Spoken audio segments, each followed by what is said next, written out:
uncut, unedited, tell the truth, and shame the devil.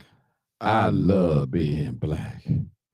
All right, people. All right, this is your boy Martin G, aka the Crime Chaser. I'm live, uncut, and unedited. This is where we tell the truth and shame the devil. All right, we got a lot of truth going in that came in, and we want to bring it out. And brother, that's on the screen, Mr. Dominique Allen, I believe his name. Dominique, hold on, let me get his name. He brought a lot of truth out. And he said that it was so much social media. Dominique Alexander, excuse me. Dominique Alexander, that's who you see on the screen right in front of you. And also, he's from it's called the Next Generation Action Network. It's located in Dallas, Texas. And we're gonna talk about the organization that they are. They've been around that I know of. Since George Floyd. I know that much because they got a lot of George Floyd things on their website. So he had a meeting with the police today concerning Carmelo Anthony family safety. They've been getting a lot of threats in these last couple of days, and you'll hear him say it in his own words. And I'm just trying to, this thing has gone wild, I say.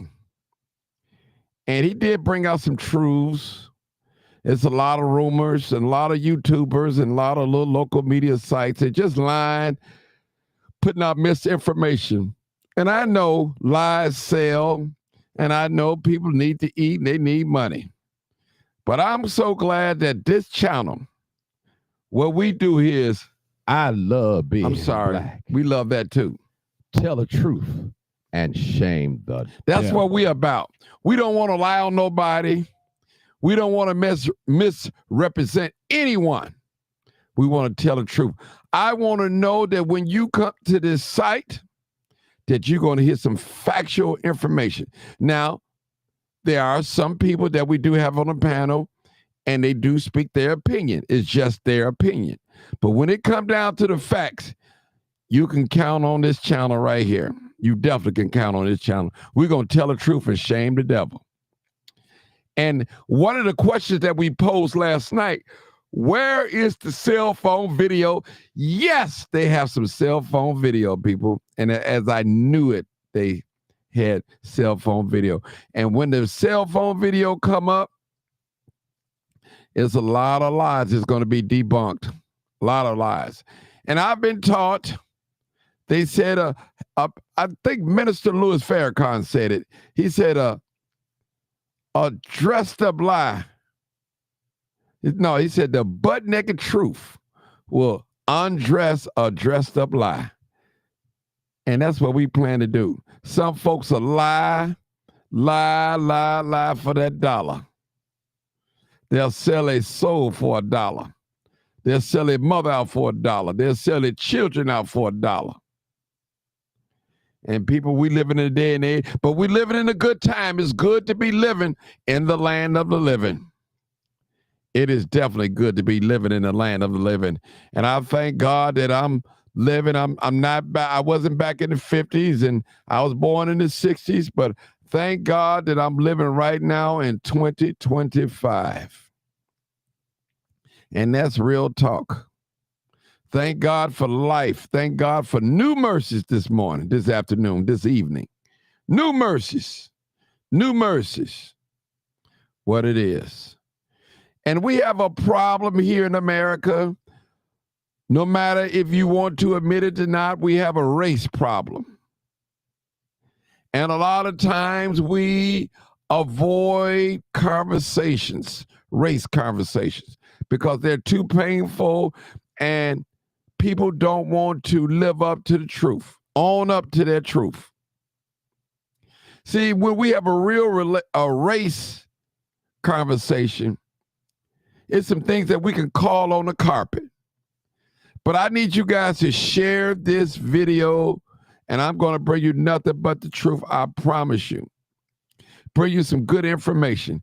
And as the video goes on, I'm going to narrate the video. But I'm trying to wait on a few more people to come in. If you tag them, we don't have to worry about them coming in, because they're going to come in the middle and say, what's the subject? What are we talking about? Right now, the phone lines are closed until later. We're not taking any calls right now until later.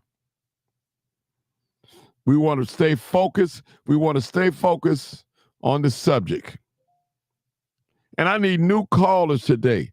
I'm tired of these old callers calling in, and I appreciate them, but we need some fresh callers. And I promise you, if you white or you black, you're the only one going to be on the line talking. Everybody else is going to be on mute. So you don't have to worry about getting beat up or cussed out, and watch your language. That's all I'm asking. Some folks just cannot speak without swearing. I just can't get it, but it is what it is. Come on in, people. This is your boy Martin G, aka the Crime Chaser, and we got a great story for you.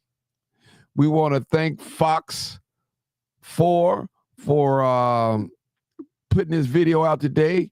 Want to give them credit. We definitely want to give them credit for that, because they've been on the ground running with this, and I ain't mad at them. I tell you, we appreciate you, people. We appreciate everyone. We appreciate you. And I need you guys to come on in, and y'all just wait for that. Hey, I'm finna get busy. Listen, those that's not here, hey, y'all bring them up to speed in the chat. Let's go. And I'm going to be stopping it.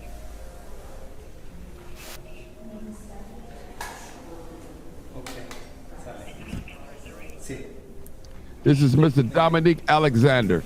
He's with the Next Generation Action Network.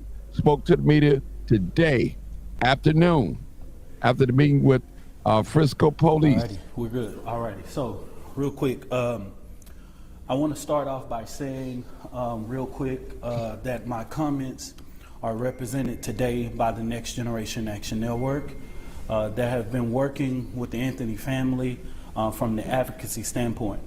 I'm not the Anthony family attorney. Of course, you know the Next Generation Action Network is no stranger to this line of work. And we have been representing families for the last 10 years from an advocacy standpoint to get to the bottom of this situation. The Next Generation Action Network, since the past week, have gotten thousands of calls regarding this situation and making sure that our organization was involved in this situation because of the growing tension of racism and bigotry involving with the case. I want to start off by saying that I appreciate the Deputy Chief, John Stretch, from being able to come here to meet with us, as well as the Assistant Police Chief, Darren Stevens.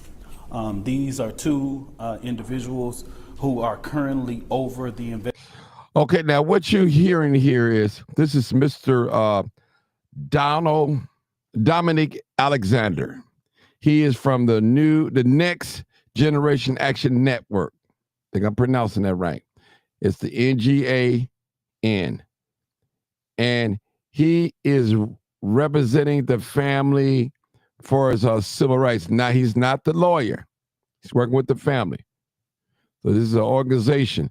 It's similar to, we're not going to say that BLM. I'm not going to say that. But it's an organization located in Dallas. And we're going to go to their website and see some of the things that they are doing or some things that they have done in the past. I know that we're on the George Floyd thing. So let's get back to the video. I just want to let you know, guys, who this person is. He's going to debunk a lot of social media and mainstream media lies. All right. Let's get started. Investigation that is currently going on in Frisco ISD. Of course, let's start off in the proper way. I'm Minister Dominique Alexander. I serve as president and founder of the Next Generation Action Network, the largest human and civil rights organization in North Texas. Today, we had a meeting with the leadership of the Frisco Police Department to discuss the matter of urgency in escalating racial threats and bigotry and online hate directed at the Anthony family. Let me be clear. The Anthony family cannot leave their home because of the growing threats towards their safety. Now, hold it right there. So I heard another YouTuber saying, oh, where the parents of Anthony KAMELO Anthony, I'm sorry. And they must not be about nothing. I don't see them in the media and all that. And this is why. Y'all just heard it. Because of the threats. Their personal address has been exposed. They have received graphic and racist threats. They are being targeted with violence and simply because— Now hold it. Now, you hear a lot of white people say, and I hope they're watching this evening, that it's not about race. Well, you guys have made it about race. If you sending racial threats and all that stuff to the family and making racial comments, it is about race. A child is in the center of this tragedy. We are here this justice must be fair and impartial and protected from biases. We cannot allow racism and bigotry to divide us. We cannot allow white America to decide when and how Black people can speak up against oppression. We do not pull the race card. We live it. Yes, this case is— Hold it right there. Did y'all hear what that brother just said, Mr. Dominique Alexander? Did you guys hear what he let me just play that a little bit, rewind it back a little bit. Let me just play it. When and how Black people Hold it, let me go a little bit more. Racism and bigotry to divide us. We cannot allow white America to decide when and how Black people can speak up against oppression. Now y'all hear that? That's so true. But to all of y'all get along, go along, Nigers, sad on you. Sad on you. Sad on you. Sad. Sad. Sad. We do not pull the race card. Mm-hmm. We live it. Yes, this case is a tragedy. Anytime a child is lost, we mourn as a community. Our heart goes out to the family of Austin Metcalf. But we do not race the right of the Anthony family to be protected and heard and treated with dignity. That's why today we spoke with the Frisco Police Department.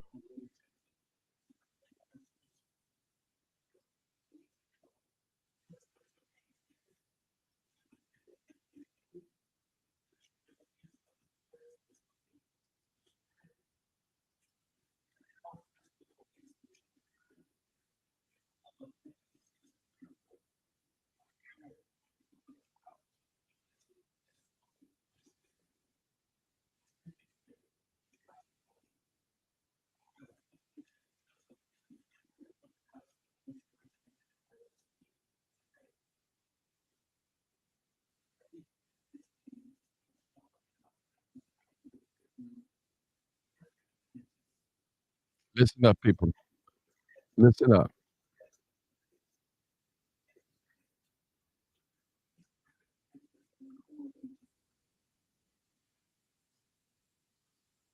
Mm.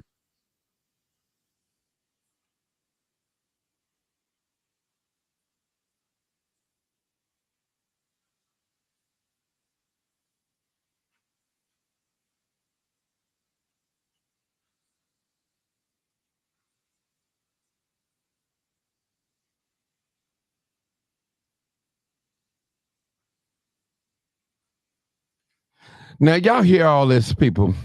You hear all this. Now this is ridiculous. This is absolutely ridiculous.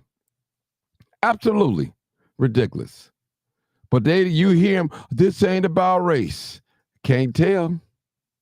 Can't tell. Let's get back to the program. Listen up, people. This is Dominique Alexander from the next generation. Was that let me make sure I get it right because I don't want to be wrong. It's the Next Generation Action Network. All right, we're gonna get back to Mr. Dominic so you can hear the speech. All right.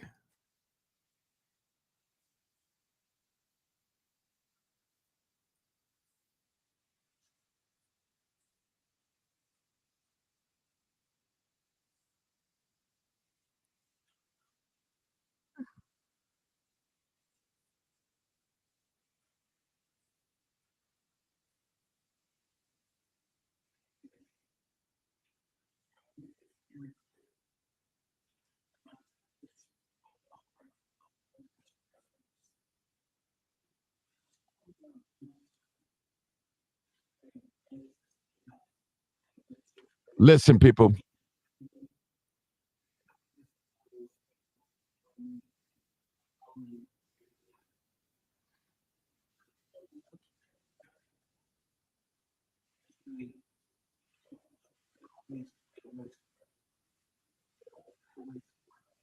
That's right.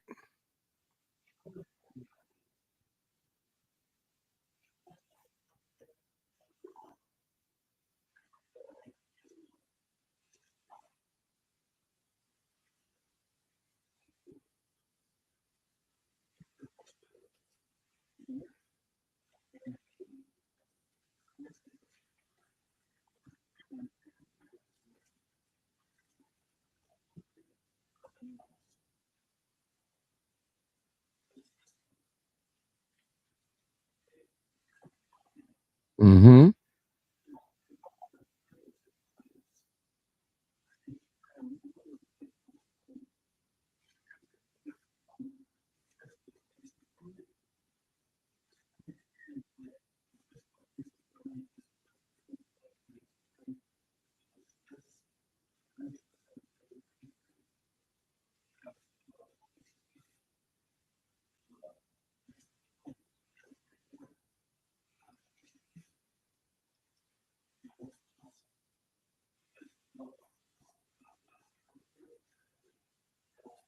Listen up, people.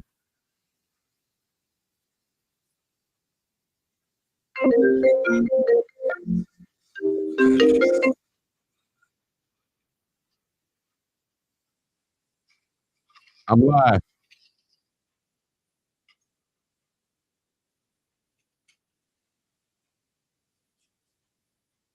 Mm-hmm.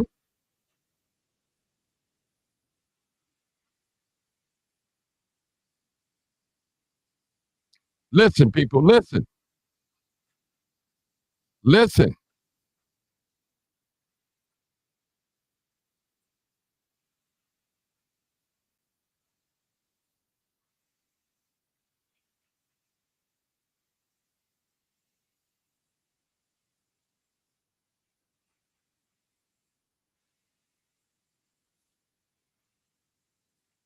Hold on, people.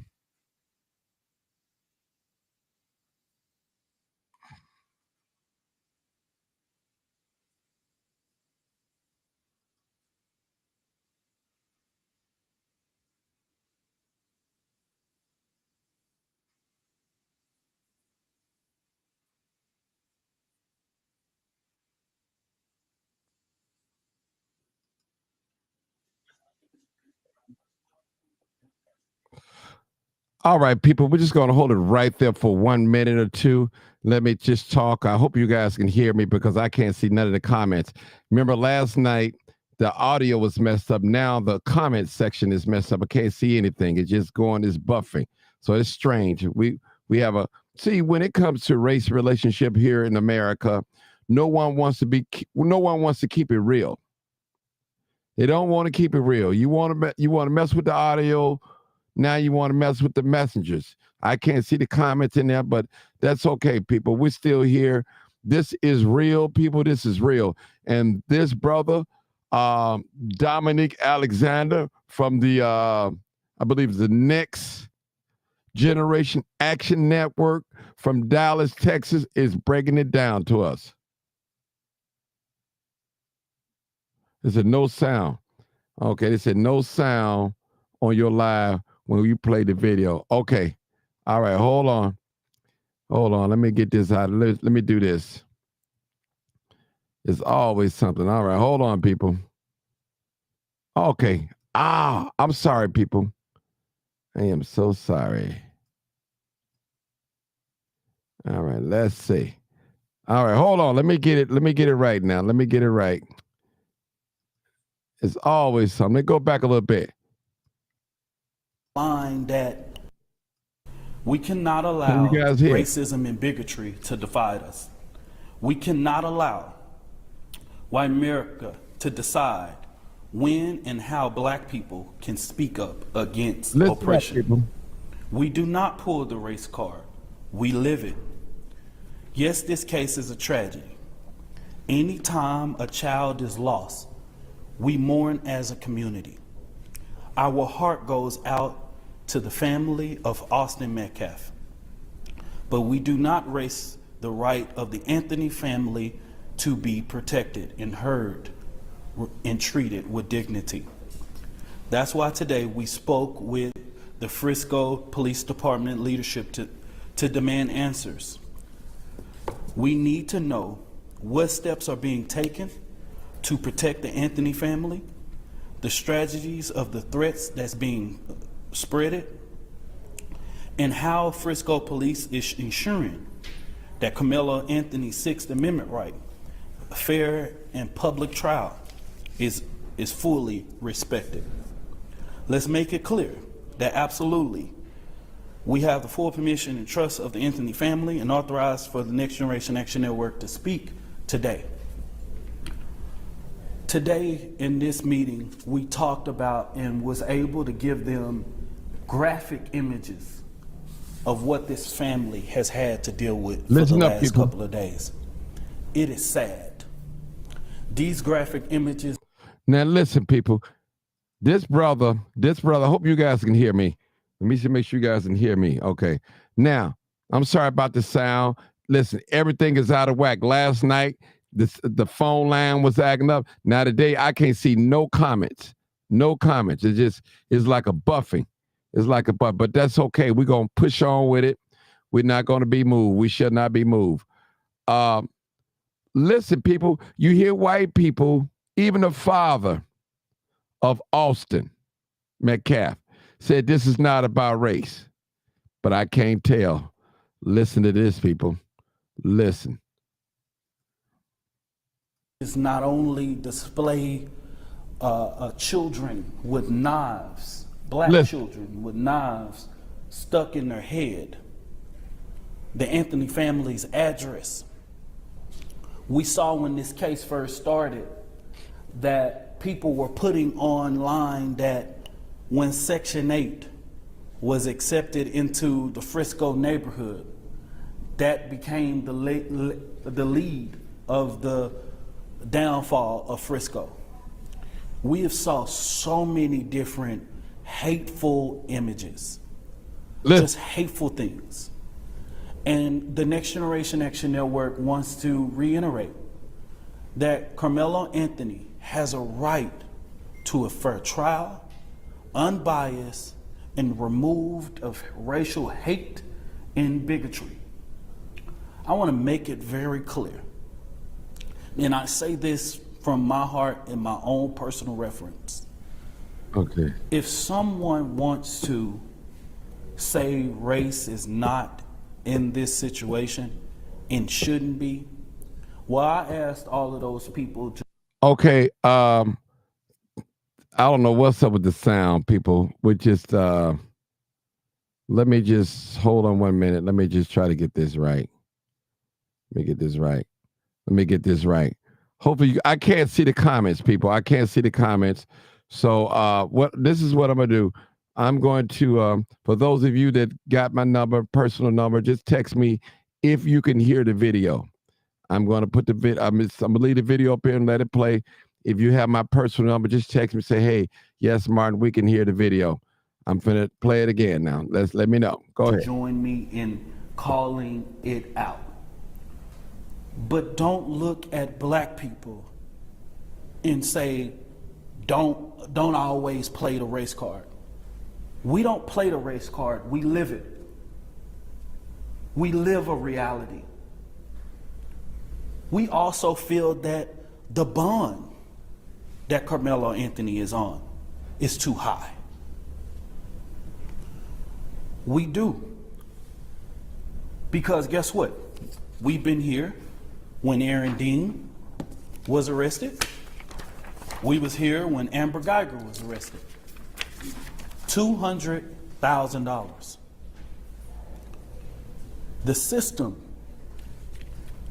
it has a problem in it. Now, what I want to be able to do is ensure, and what we was able to hear today from the Frisco Police Department is reensuring that the Frisco Police Department is doing everything that it can to address the racism and the bigotry. We have saw the police chief, a statement being sent out by the police chief that was false. Look at that, people. We have saw a false autopsy report that was false. See? We have to caution the community to say, hey, we cannot trust everything that is online. The disinformation And shame. that is going online is hurting this case. And it has to stop. It has to stop, y'all. As we know it right now, Austin Metcalf and KAMELO Anthony did not know each other. See? Listen. They did not know each other. Listen. Let's stop it. They were not at a party together. Listen. Let's stop the lies regarding this situation. We also know that both Austin Metcalf, the twin brothers, Listen, people. were on the roster that day to be at that track meet. We also know that KAMELO Anthony was on the roster that day to be at that track meet. We know they both arrived, all of them arrived to this facility via the transportation of Frisco ISD. Listen, people. The lies has to stop, y'all. As far as the legal strategy, I'm not talking about that today because that's not my place. I'm not the lawyer. I think you guys have all had a statement in regards that the lawyers have asked for a bond reduction and they will release that in the way. We are solely here because where racism and bigotry and hate arises, the Next Generation Action Network will be there and will respond to that hate. We will not allow our communities to go under attack. We know that when people see a white and a black man in an unfortunate situation happen, that race always become a factor in that situation. And it's really because people don't want to really have a conversation about racial reconciliation in this country. And the current climate that we live in, where racism and bigotry is at the forefront, we don't really want to have these conversations. And social media has been a stomping ground for people to be able to launch any disparity that they want to. And so, you know, our heart goes out to all who are involved. The Next Generation Action Network continues to restate that we are here to support this situation based on what we have seen. We want to continue to express Mr. KAMELO Anthony's grounds of where he has displayed self-defense.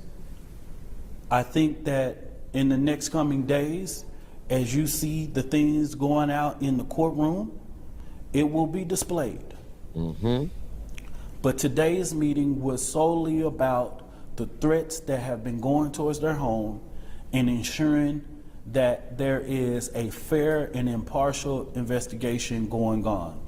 And I want the public to know that our organization, along with attorneys, are doing everything they can to make sure that race is not a factor in this case, ensuring and supporting like we've always done. And so I really appreciate the police chief coming to meet with us today to answer all of those questions that we have had. And so at this time, I'll just open it up for questions. Listen up, people. What exactly did you ask police to do, and what exactly did they tell you they would do, and is it enough? Okay, break that down. Okay, now, hold on, let me shut it down. I'm on live, brother. Yeah. All right, now, this is the press conference. This gentleman that's speaking, his name is Dominic Alexander. He's from the Next Generation Action Network. And he's speaking about, he contacted family. He spoke with the police chief and I believe his assistant. And now he's at a press conference asking questions. He's not the attorney, but all right, let's listen. Let's go ahead now. Now, just give me that again. What exactly did you ask Frisco police in your meeting today to do about these allegations of racism leveled against this family? What did you ask police to do about it? What did they say they were going to do about it? And is it enough? What I've asked them to do is put an additional presence out there with this family around their home. They have ensured that they have had levels of communication, but for the family, it has been hard for them to know and trust everything because of all of the disinformation. And it made it hard for a lot of people to even trust law enforcement in this situation because of what was going on. It was one moment that we thought that the police chief made a statement regarding the case. Then we find out that's a lie, right? The family saw an autopsy report, you know what I mean? Now, at the end of the day, because of my experience and growing up in the funeral home industry, I know that it's impossible to have an autopsy report, you know what I mean, something like that to be released in the matter of 2 days, right? Mm-hmm. So we was able to dispel that really quick, right? You know what I mean? And we knew that that was never going to be the avenue that the Collin County Medical Examiner would release that information, right? And so it made it very hard. So what we've asked them to do is increase their presence. We've asked them for a direct contact for the family to be able to send them the information that is, when they're getting it, you know, that they have a point of contact to be able to do this. You know, their home address has been shared, you know what I mean? The hate, you know, there's a lot of stuff that people are saying in regarding their son that are false, you know what I mean? You would think, based on what is online, you would think that KAMELO Anthony is a person who is like, you know what I mean, a hooligan or somebody that doesn't have a home or structure or foundation or all of these different types of things. There's been a whole bunch of lies, like KAMELO Anthony was put out of his home days before. Just stupidity. They are all false and lies. And so, you know what I mean? It's just some of those things that the family knows and things that were expressed. Like, the family know they got to the bus to do that because KAMELO Anthony's car was at his school. Listen, people. You know what I mean? So it's these type of lies that is being expressed on social media that's making it hard for a lot of the family to even trust. So that's the reason why we had this meeting, to be able to ask, you know, answer any questions. And just real quick though, but so what did police say that they were actually going to do? Are they going to increase Yes. protection for the Yes. family? Yes, they accepted that. They did. And Donnie, you said in the initial letter to the city that you raised serious questions about their thoroughness and fairness of the investigation, saying that you guys have spoken to coaches and other people. Listen up, people. This is a very important part here. Were you able to have that conversation with the assistant chief and resolve that? I was able to have that question, and we were able to give those individual names up because the Next Generation Action Network do not want to interfere in the investigation.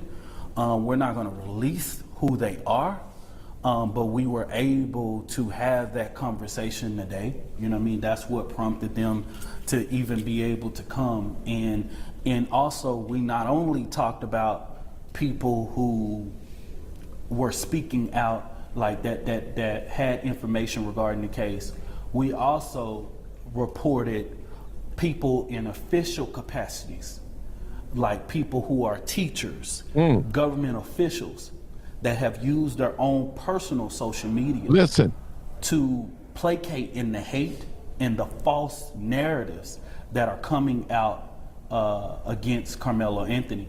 And we were able to report that information to them regarding that. Do you stand by that though, that did they acknowledge that some witnesses have not been contacted by police, or were you To be exact, Frisco Police Department was able to tell me that they have interviewed over 75 people. Listen, people. And it's ongoing. But they did acknowledge that there are people It won't hit its truth. have not been interviewed in regards to this case. They are aware of that. That wasn't, you know what I mean, like based on the information that we were getting, it was very hard for us to be able to, see what this investigation was going and how it was being together, because we didn't know what to trust. But we had to make sure that we get involved in this situation early so that we can ensure that this investigation is fair and unbiased. Do you feel better after having this meeting that it will be a thorough and fair investigation? I think the jury is still out. I think that, they were able to come to me and be very sincere about it. I feel comfortable right now, but we have to see, right? They did answer my questions. And so that's, for now, I can only see what they do from here on out in protecting this family and making sure that this investigation is going right and pushing forward. Do you plan to have a meeting with Louise's family after this meeting? Yes, I will have a discussion with them, with their family attorney too as well. I assume you're going to be releasing some of these images or proof, or I don't know if the family's house has been targeted. Yeah. Are you going to be releasing anything to the media to support what you guys are saying? Yeah, I can release you social media posts that have been pushed out of their home. Yes. Okay, with the 75 people they say they interviewed, did they say anything about video was? Listen, people. Yes, they have collected video. So it is video of the incident? Yes, they have collected video. Now, if you notice, people, just think about it. If we notice, we have not seen no video. Now, I said that last night. We have not seen no video of the situation of the killing, the stabbing, and anything. Even the before or the after or even during. We haven't seen it. But notice, I told you guys, when these videos come out, it's going to be a whole different spin on this stuff. Watch. Get back to the video. Appreciate you guys. This is live, uncut, unedited. This is where we tell the truth and shame the devil. We want to thank Fox 4 for this video, this press conference. And we want to thank the Next Generation Action Network, Mr. Dominique Alexander. All right. There is video of the actual stabbing? There's video. There are several different videos that they verified. Did the Anthony family obtain their attorneys through Next Gen, or did they obtain them independently? The initial attorneys were obtained through our advocacy. Yes, correct.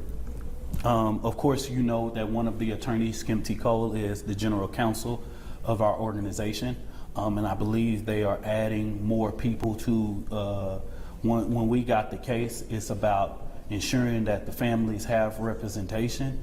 We know that over the weekend, the courts, which is normal protocol, appointed an attorney.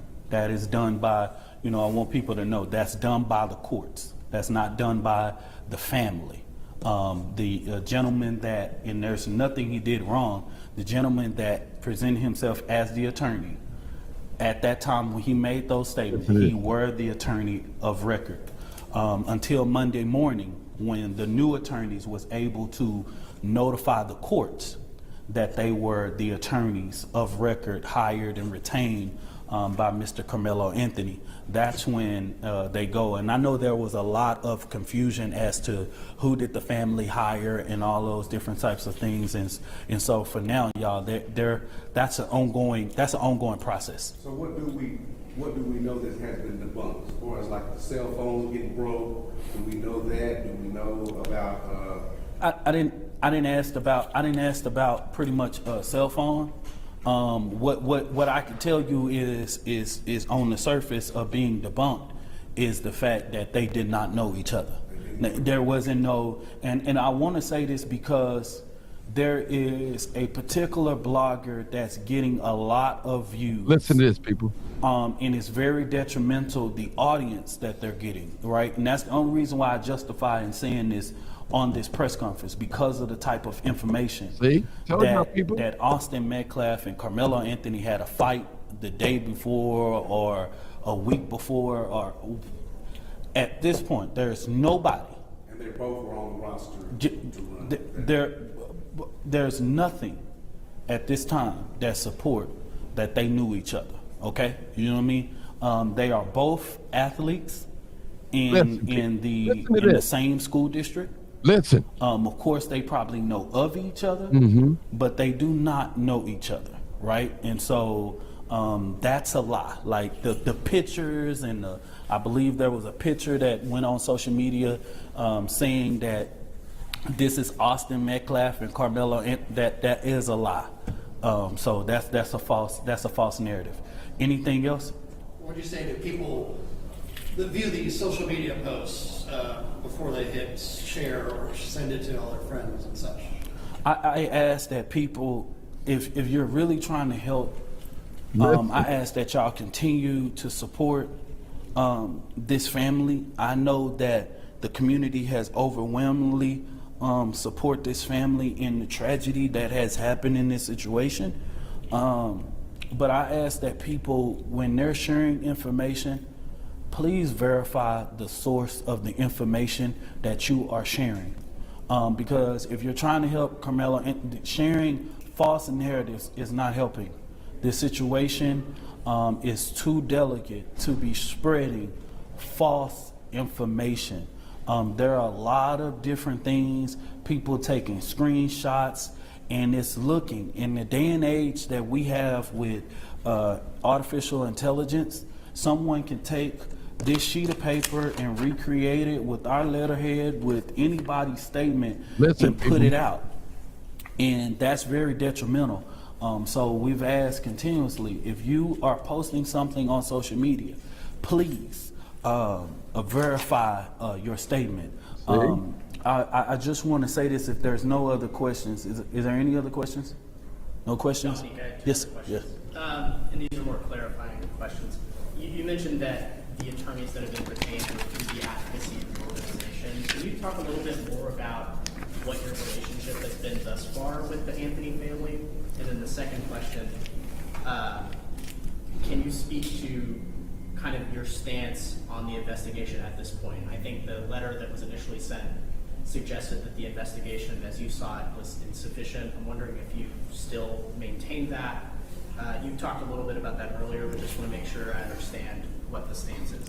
So, like many people know, the Next Generation Action Network was founded in 2014. And after a situation happened like this and our organization gets involved with the case, there is protocol to be able to get them a proper representation, because our organization is an advocacy, a human and civil rights organization. So we cannot give a family legal advice, right?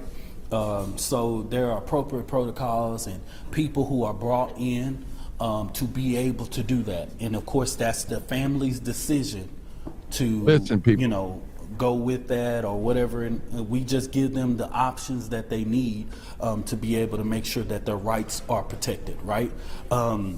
Like I said with her question, the jury is still out in regards to the investigation. And now they did give me a lot of clarity about some of the falsehoods that I didn't know wasn't true until I asked them, because people. there were so many different letters and so many different stuff that was going out on social media. I needed to hear them say the letter that was supposed to be put out by the police chief was false, right? And so, because I couldn't trust whether that was true because of how much heightened. I do share their concern that this case is like none other.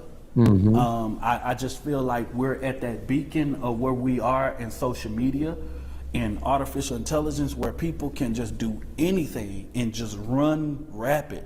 I have saw platforms be used in this case that I never even knew existed. See? Right? Live. And so with that being said, you know, that's pretty much it in regards to the investigation. I hope that I can see some in the coming days. I also told them, you know, hey, if bullying, racism, and bigotry exist in this investigation, it's the responsibility of the police department to address this in their community. And so hopefully in the next coming days, we will see this. I know they have a job to do an investigation, and I don't want to impede in anything or speak in the legal matter for the Anthony family or in the legal matter of anybody in this situation, right? Our sole job today is from an advocacy standpoint in making sure that we give voice to the community. I'll end with this, and yes. Why did this young man have a gun? Excuse me, why did this young man have a knife on him to begin with? I cannot speak to that. I cannot speak to that in regards to that. I can't speak to that, because I believe that, first of all, even if I had the answer to that or whatever, I wouldn't say it, because that's a part of his defense. And I think there's going to be an appropriate time where they're going to speak to what was going on. What I can do is reiterate that KAMELO Anthony, from the beginning, has continued to display his self-defense claim. And I believe that in America, I always tell this, and I'm just going to speak truth to power in this situation. It is crazy that America tells us to accept the self-defense claim of George Zimmerman, Kyle Rittenhouse, and so many other people. Preach.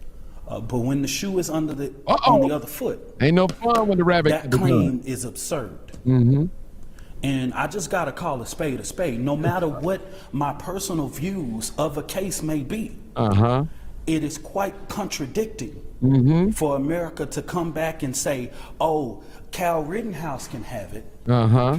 George Zimmerman can have it. All of these individuals that don't look like the color of my skin can't have it." In the state of Texas, we live in a state where yet you can walk around with the permitless carry. You can walk around with a brass knuckles. You can walk around with a knife. You can walk around with all these things. AK-47 in the state of Texas. And then as soon as you see a black person exercise those rights, we now have a problem. And that's not me spitting hate or race or bigotry. That's the facts. Yes, sir. And like I put a statement, what we're not going to do, after 400 years of oppression of black people in America, is yet justify ourselves every time a situation comes up with one of our children, we want them to have those same rights that everybody else. We want him to have his same day in court as Cal Rittenhouse. We want him to have his same day in court like anybody else. And he will have that. And he will put up the proper defense. And all of these questions will be answered. But the unfairness, in this case is gross. And I think that the people in the community understands that. And that's where some of this pushback is coming from, because there's gross negligence in regards to in huge biases. And that's the reason why the Next Generation Action Network has to get involved with it in the beginning, because we are afforded these rights.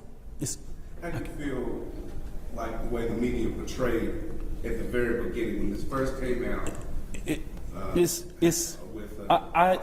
I'll say this. Anybody that is putting stuff out here in this case, and this is the reason why the Next Generation Action Network, until that letter that we sent, stayed silent over the weekend while we investigated this case, because we knew that we had a responsibility to ensure that we put out the facts, truth, and that we knew exactly what we are talking about. And I just say this, the media has a responsibility to ensure when you are putting things out on your platform that you are not feeding into some of the racial divides and some of the biases in regards to this case, right? I can't go into the nuances of it or whatever and stuff like that, but I'll just end with this. Listen to this, people. Listen to this. This is in an very interview important. That I know that any prosecutor that got a hold of this case wouldn't have never wanted the brother of Austin Metcalf to do is say what he said on the news. And it is clear. It is clear. Clear. In his own words, he stated that Carmelo Anthony said, "Don't put your hands on me." That's it. That's all we hear. Certain things were loosely said. There was loosely said. There were certain things that was loosely said in that interview that I just point people to. I don't want to ignite things or try to, speak for his legal defense or whatever it may be. But he stated, y'all, and the hate that was given regarding this case, the bias, that's what has us here today. He should be afforded the same rights that anybody that displays that self-defense claim. He should have the right to do those things and say those things. And someone getting mad that he say that, and that's what we're saying it. I didn't see you saying that when Cal hit Rittenhouse. And to say that's not the same is absurd. Self-defense was the claim. And all we're doing is asking people to respect this. We know that there is an unfortunate situation. There is a family that has to prepare for a funeral. There is a family. In the next coming days, I hope that the investigation uncovers some of the truth around this case. And that's why we will fully cooperate with making sure that this investigation is done proper. And we ask that people pray for these families and support and do the things that's necessary needed to ensure that we create a real just society. And if anybody got a problem with what I said today, go ahead, Dominique.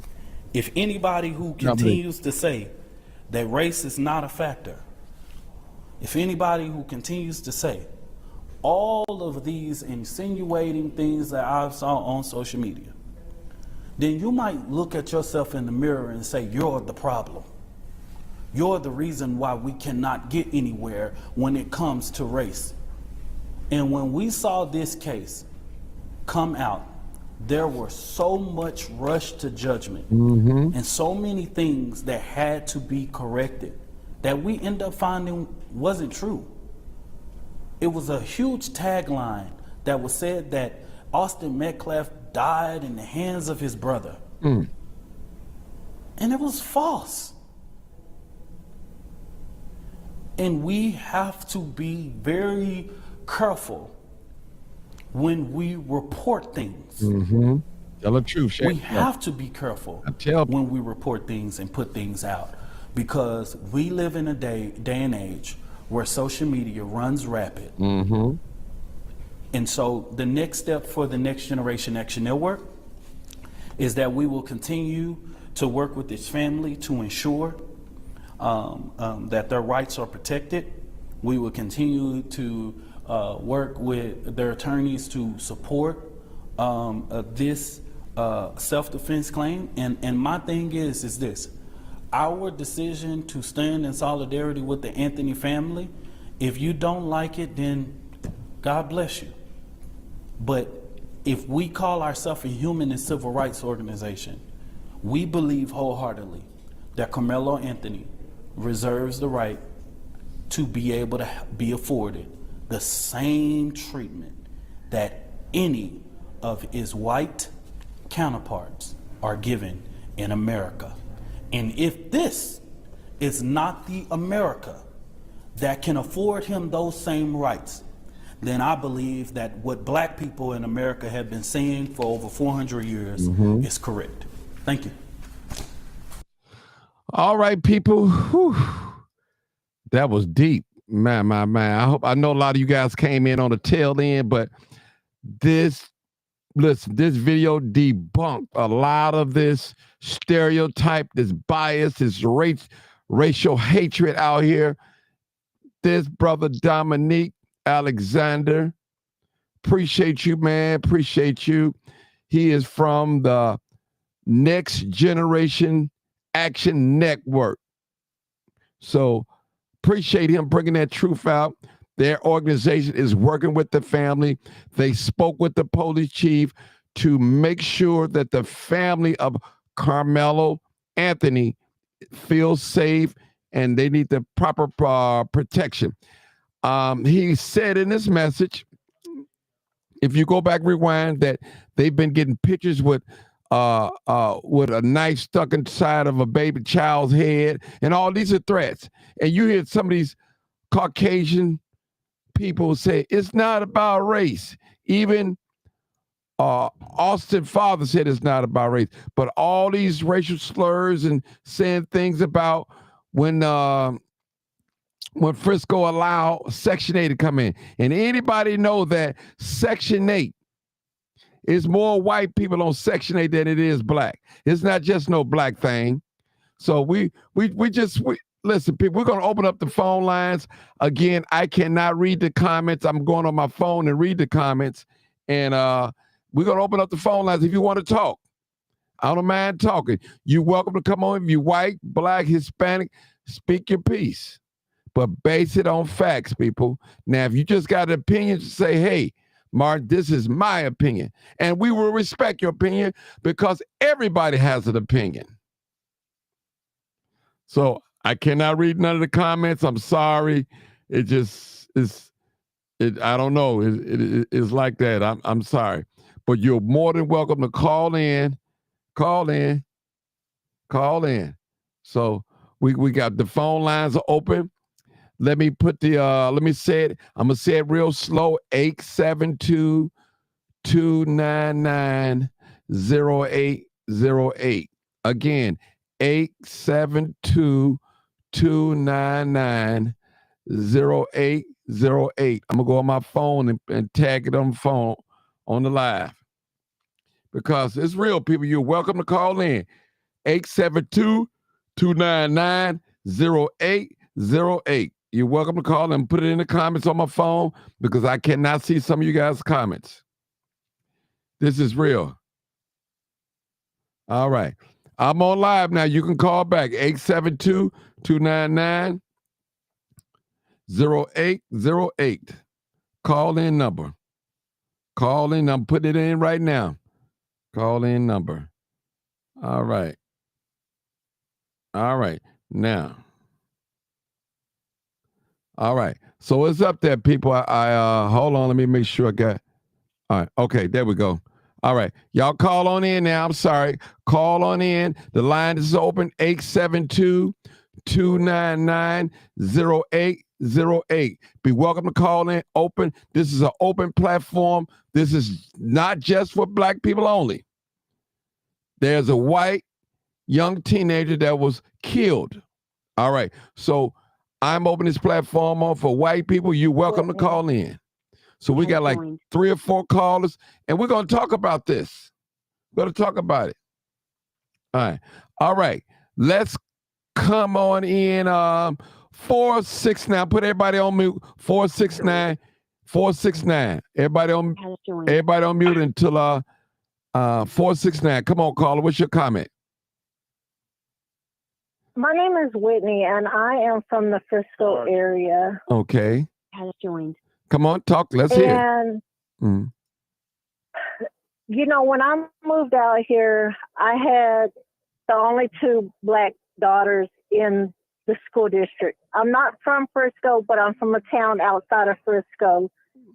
And I had to deal with the same issues of the racial profiling for my daughters.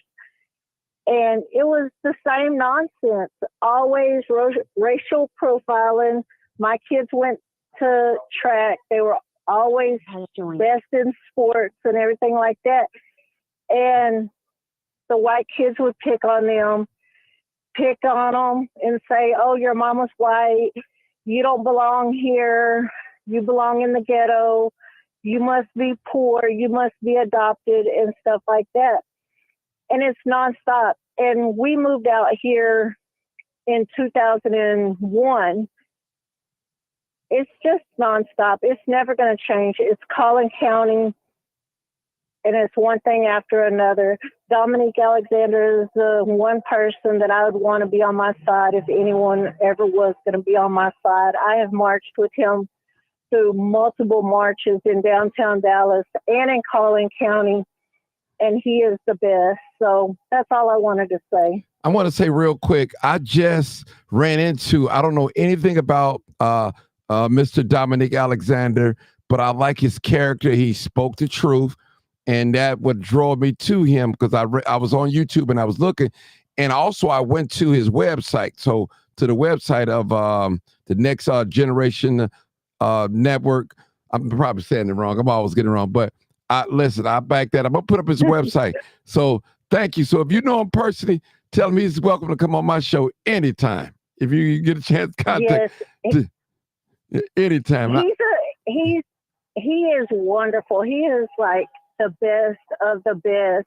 You know, people have tried to knock him down. He's gotten right back up. He's been arrested. He's went through hell. But at the end of the day, all the police, you know, he's one of those guys, either you like him or you don't. You love him or you hate him.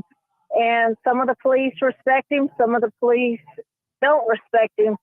But at the end of the day, he's going to get the job done. And one thing you're not going to do is you're not going to violate his civil rights or anyone else's civil rights that he works with. And he's going to have your back. Thank you so much. You can hold if you like. I'm going to put you on mute and we'll go to the next call. Thank you so much for that wonderful comment. You make sure you watch out for them daughters of yours. You watch out for them. You know, I will. You know, we living in an unfair world and everybody don't have hate in their heart. Now I tell people, everybody don't have hate. Most of us do, but some of us don't. I'll say that. Thank you so much. Hold on. Go ahead. Thing to say. Go ahead. That white piece of trash that was on your show last night Lord. that tried to play like she was stupid and didn't know what to call black people. Well, first of all, you call them human beings, number one. And number two, I could smell the hatred through the phone. And I'm in damn Texas. She knew exactly what she was trying to get to the whole entire time. She didn't just get pissed off at the end. She had hatred the whole entire time. And what she said at the end of her phone call is what she wanted to say at the very beginning of her phone call. She just didn't have the balls to say it until she was fixing to hang up. So I really wish I had her phone number because I would give her some words. But anyway, if you listen, have a great I tell you day. one thing. If you go in the comments section, she is in the comments section right now as we speak. Oh. So she hear you. Oh, I don't want she? to. I don't want to put her Okay. name out there, but just kind of you can read between the lines. She's in the comments section right now. I think she made an apology. Or Okay, something. Okay. well, I'm driving. As soon as I get home in about 10 minutes, I'll be in the comments. Okay. All right. Thank you. All right. Thank Bye-bye. you. Bye-bye. Have a great night. You too. All right. All right. We're going to hey, my dear friend, 36.99. Hey, Miss Reese, how you doing? How you doing? Hey, friend. Hey, friend. Good, hey, good, everybody. Good. Yeah, this, I, it's a shame that this happens. Like you said, there are no winners. However, I do believe in self-defense. I believe in self-defense. I can't speak for anyone else, but I'm going to defend myself. I was raised to defend myself, and I have, and I will continue to. If I have to, if I'm put in the apprehension of any type of imminent perils of danger, I will choose violence to protect myself. Okay? That's just it. I'm not going to sit up and preach I am nonviolent. I will choose violence every time. If I'm put in the apprehension to defend myself and my family, then I'm going to, I'm going to choose violence. That's just self-defense. That's just what it is. However, with this case, I'm not sure if it's true, but I did see something on Instagram where they're saying that these people have attacked this KAMELO's GoFundMe.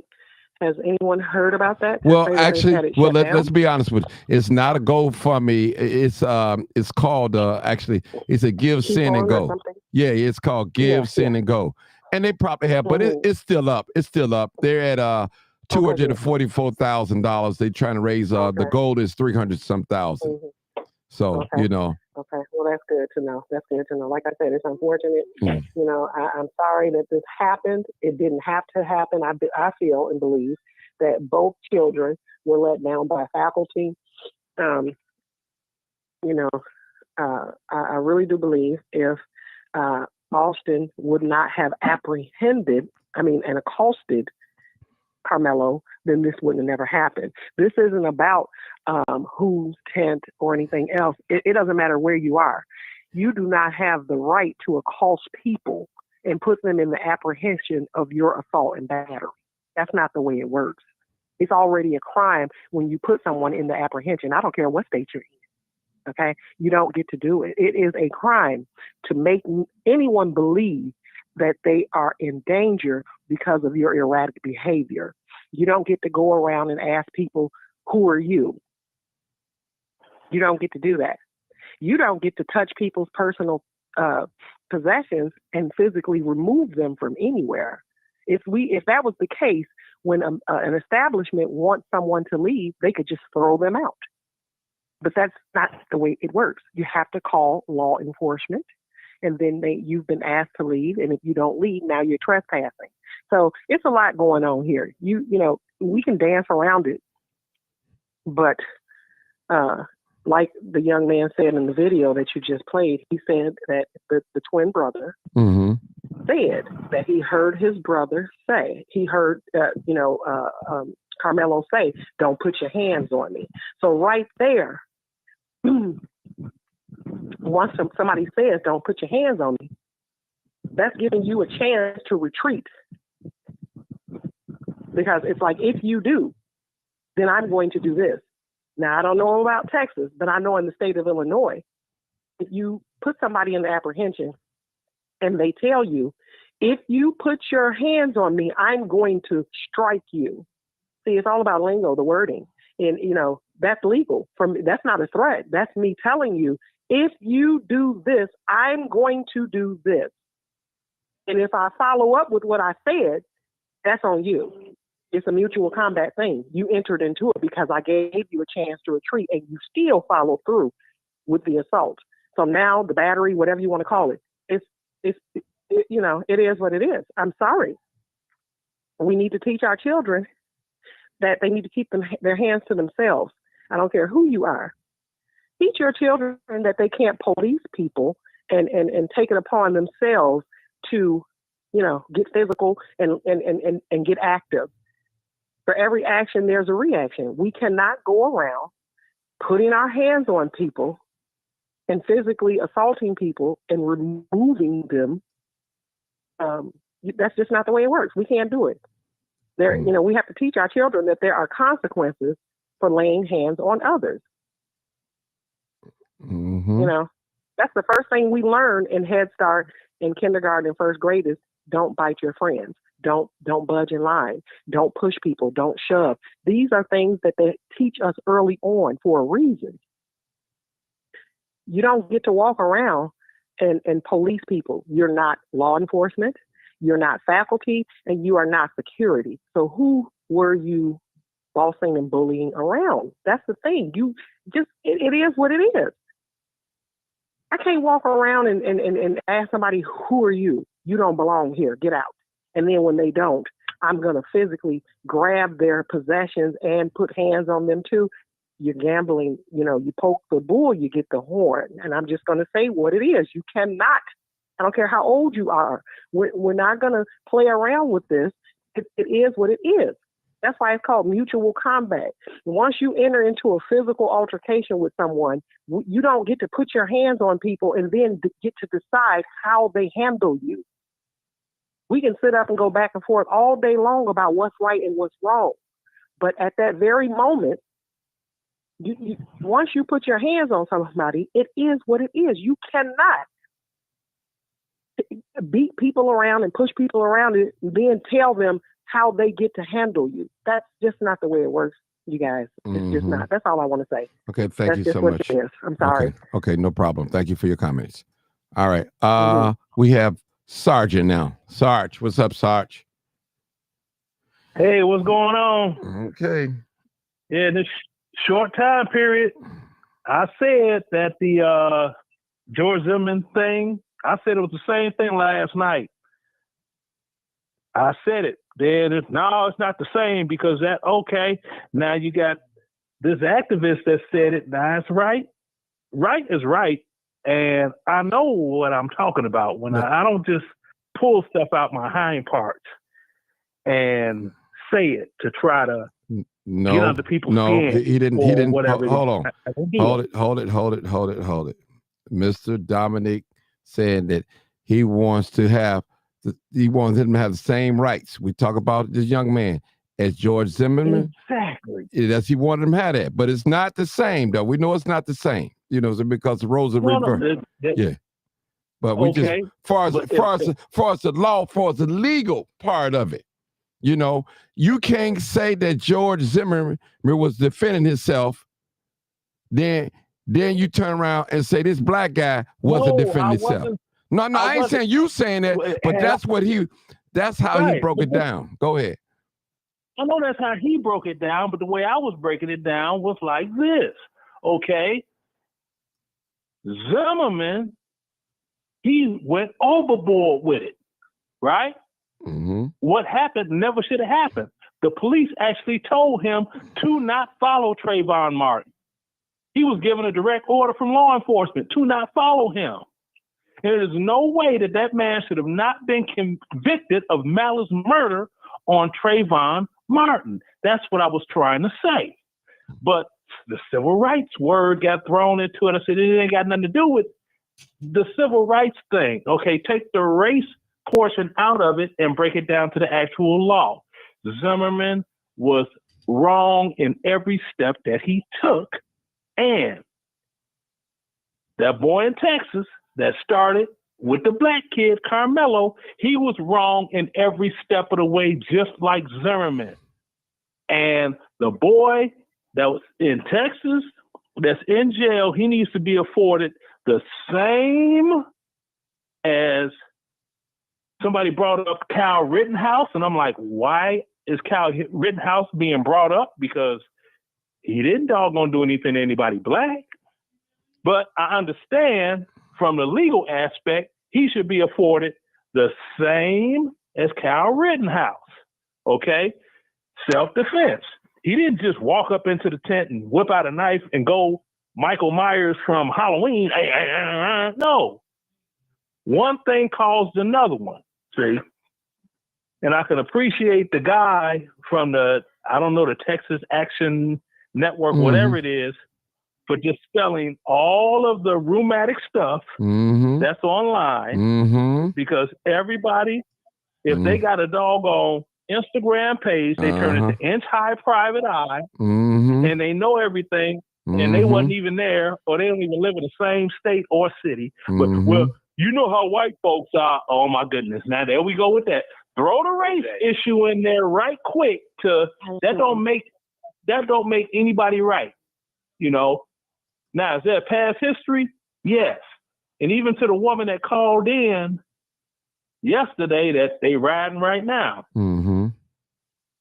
I know the area she lives in Kentucky, okay? Now, there was, and I'm going to be brief with this one here. There was a sister that was trying to get an apartment off of the base, Fort Campbell, because Fort Campbell is pretty much right there in that area, right? Right. Her last name is Killingsworth. Does that sound like a black woman name? No. Name? No. Exactly. So she was approved for this apartment. But when she went to do the paperwork and they saw she was black, all of a sudden, well, the previous renter, they decided to stay. They were going to move, but before then, they had told her there was an apartment available because the couple had acquired work in Nashville. So they were going to move to Nashville instead of driving all that distance from Bowling Green to Nashville. But as soon as they seen she was black, it was like, whoa. I mean, her first name is a typical, I'm not going to say her first name, but her first name is like a stereotypical white girl name. Okay. And when you put that last name on top of it, on paper, of course, that's a white woman. But then when they seen it, you know, well, alrighty then. So, you know, so I don't pretend racism doesn't exist. Although you get people that act like racism just don't exist. Racism does exist, right? It's always going to exist. This country was founded on racism. Okay? So it's always going to exist. But it's the way people handle things and go about what they do that get stuff all ridiculous. Okay. You see what I'm saying? Well, hold on. That's all. I just wanted to point that out. Okay. Thank you. Thank you for your comments. All right. All right. We have a 281. Hey, caller, go ahead. You're live, uncut, unedited. This is your boy, Mark G, a.k.a. the Crime Chaser.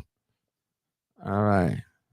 What's up, Crime Chaser? What's up? How's everybody doing today? Good. What's going on, panel? I see that you're still rebuttaling from yesterday's show. I know it's a little bit different, but you know, the struggle is going to go on for a long time.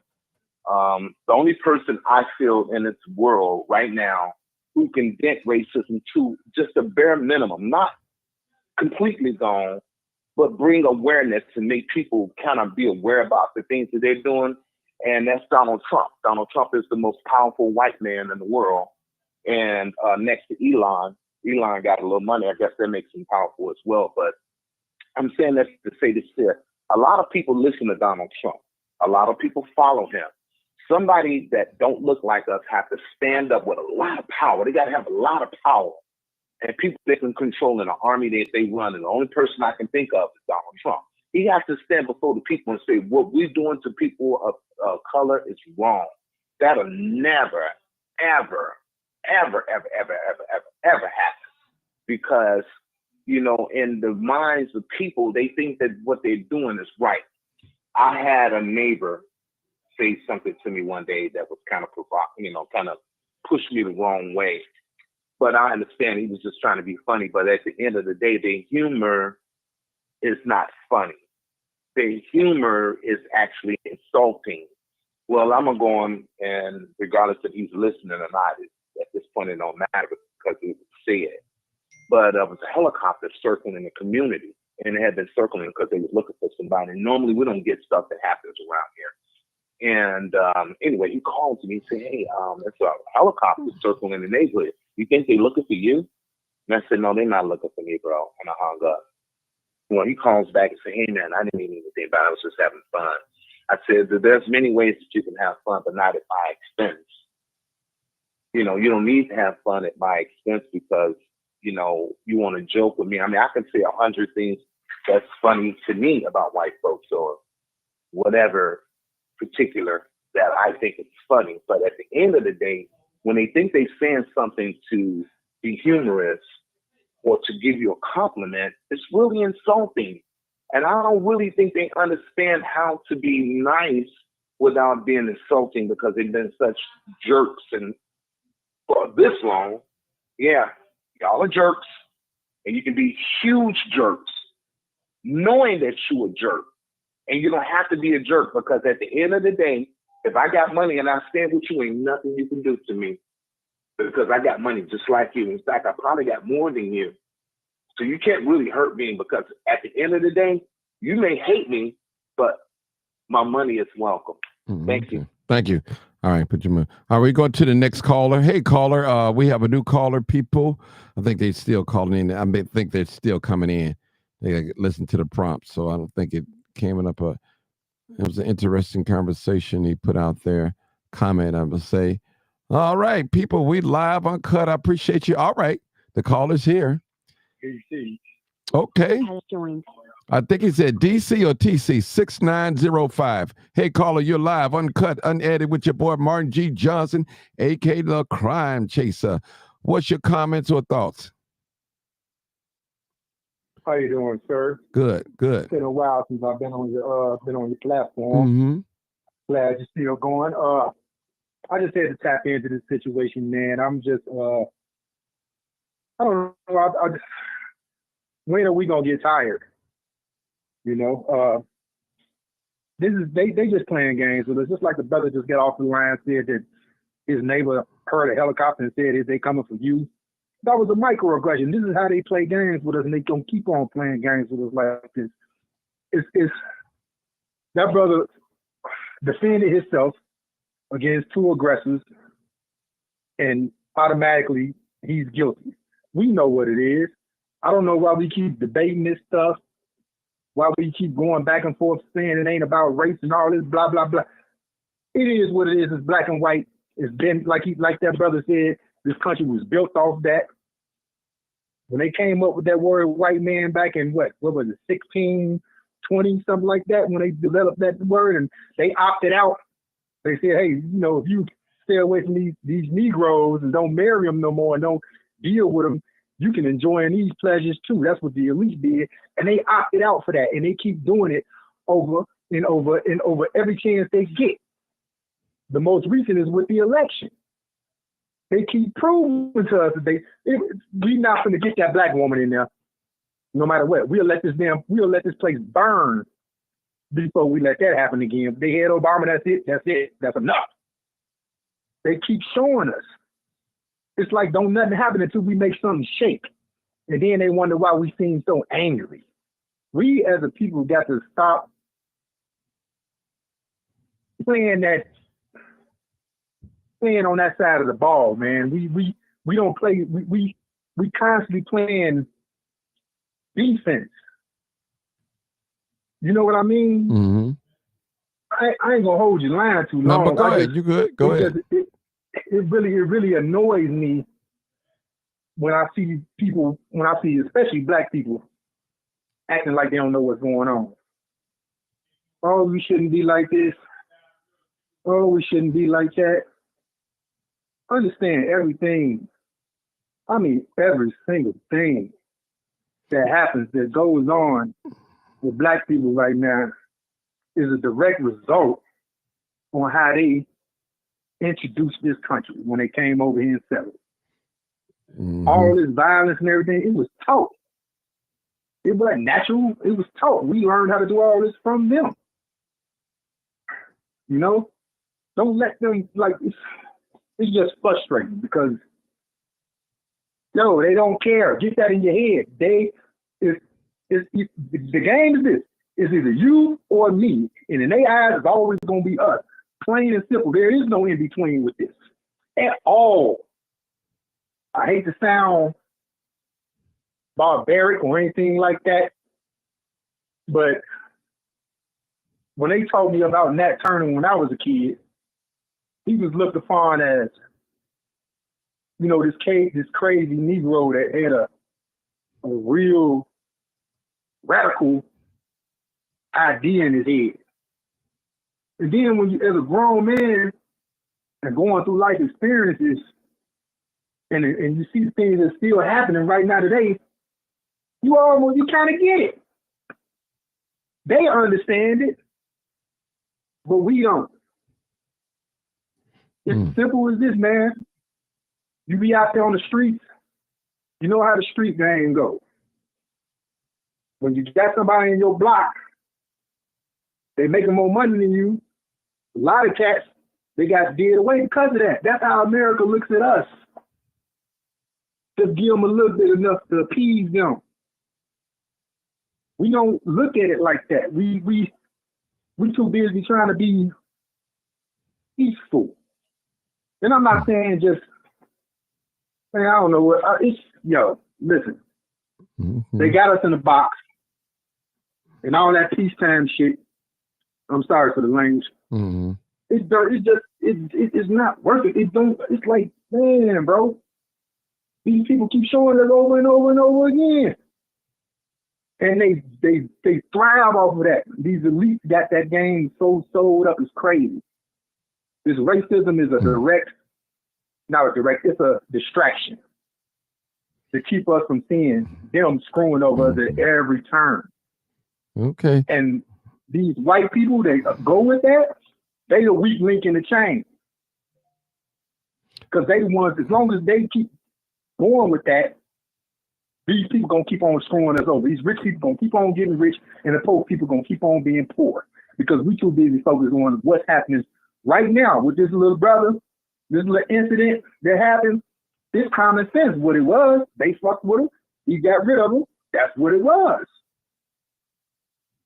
But now the whole nation focused on that, and ain't worried about what's you finna be starving by the time next year gets here. Okay.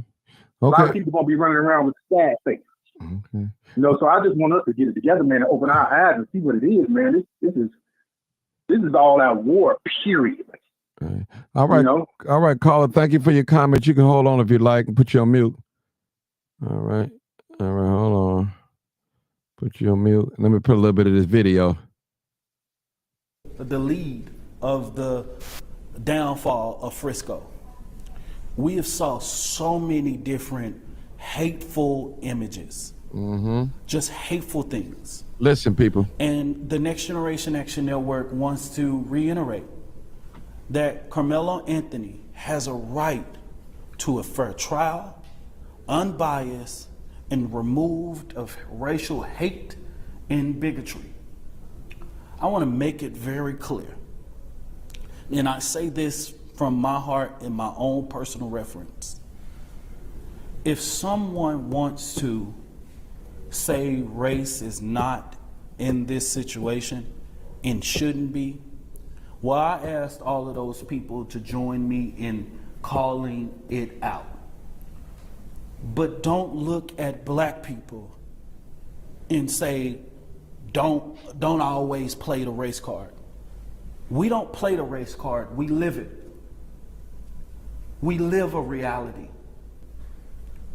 We also feel that the bond that Carmelo Anthony is on is too high. We do.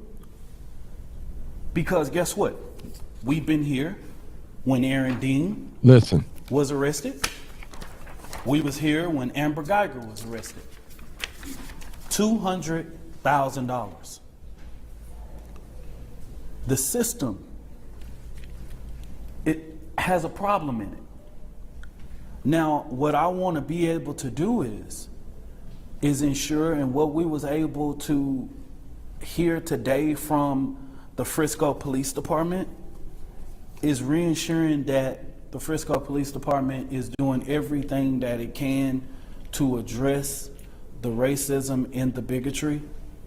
We have saw the police chief, a statement being sent out by the police chief that was false.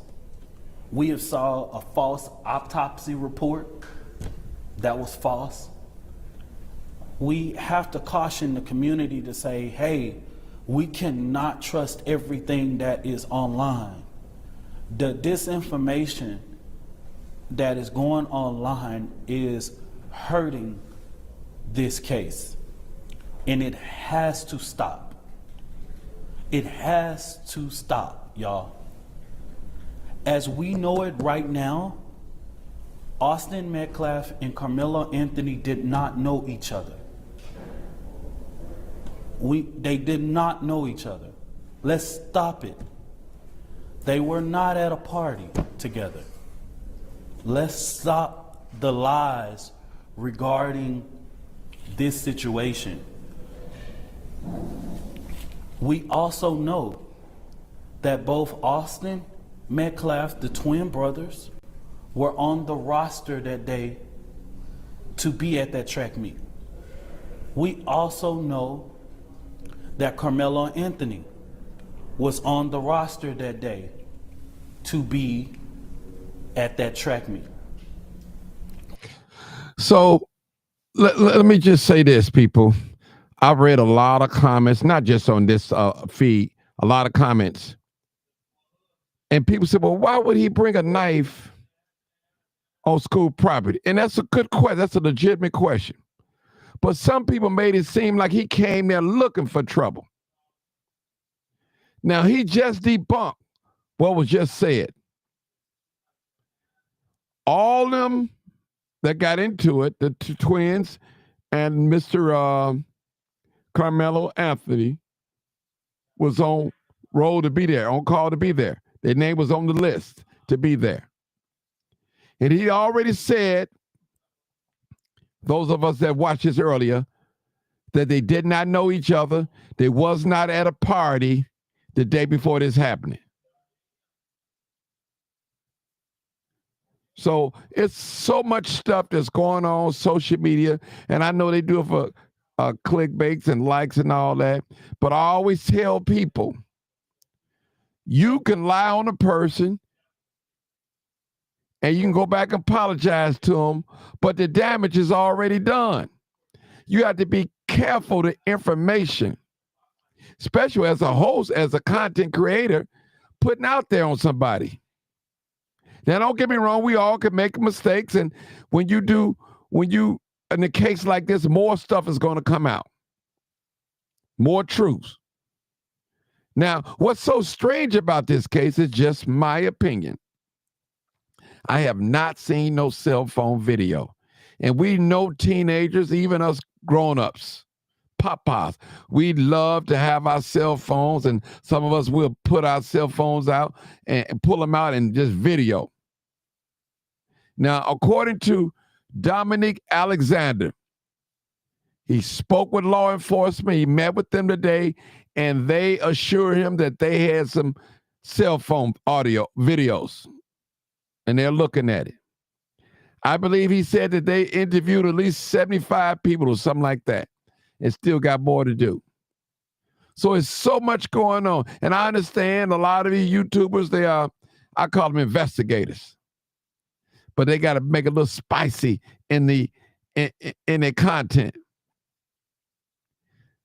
But I always tell people, if I can't tell the truth on you, I sure enough don't want to lie on you.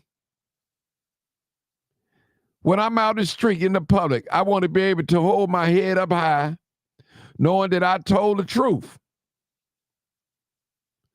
I don't want to never have to avoid a family that I lied on, or said something bad about.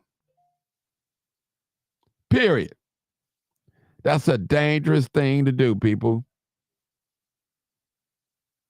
Dangerous thing to do.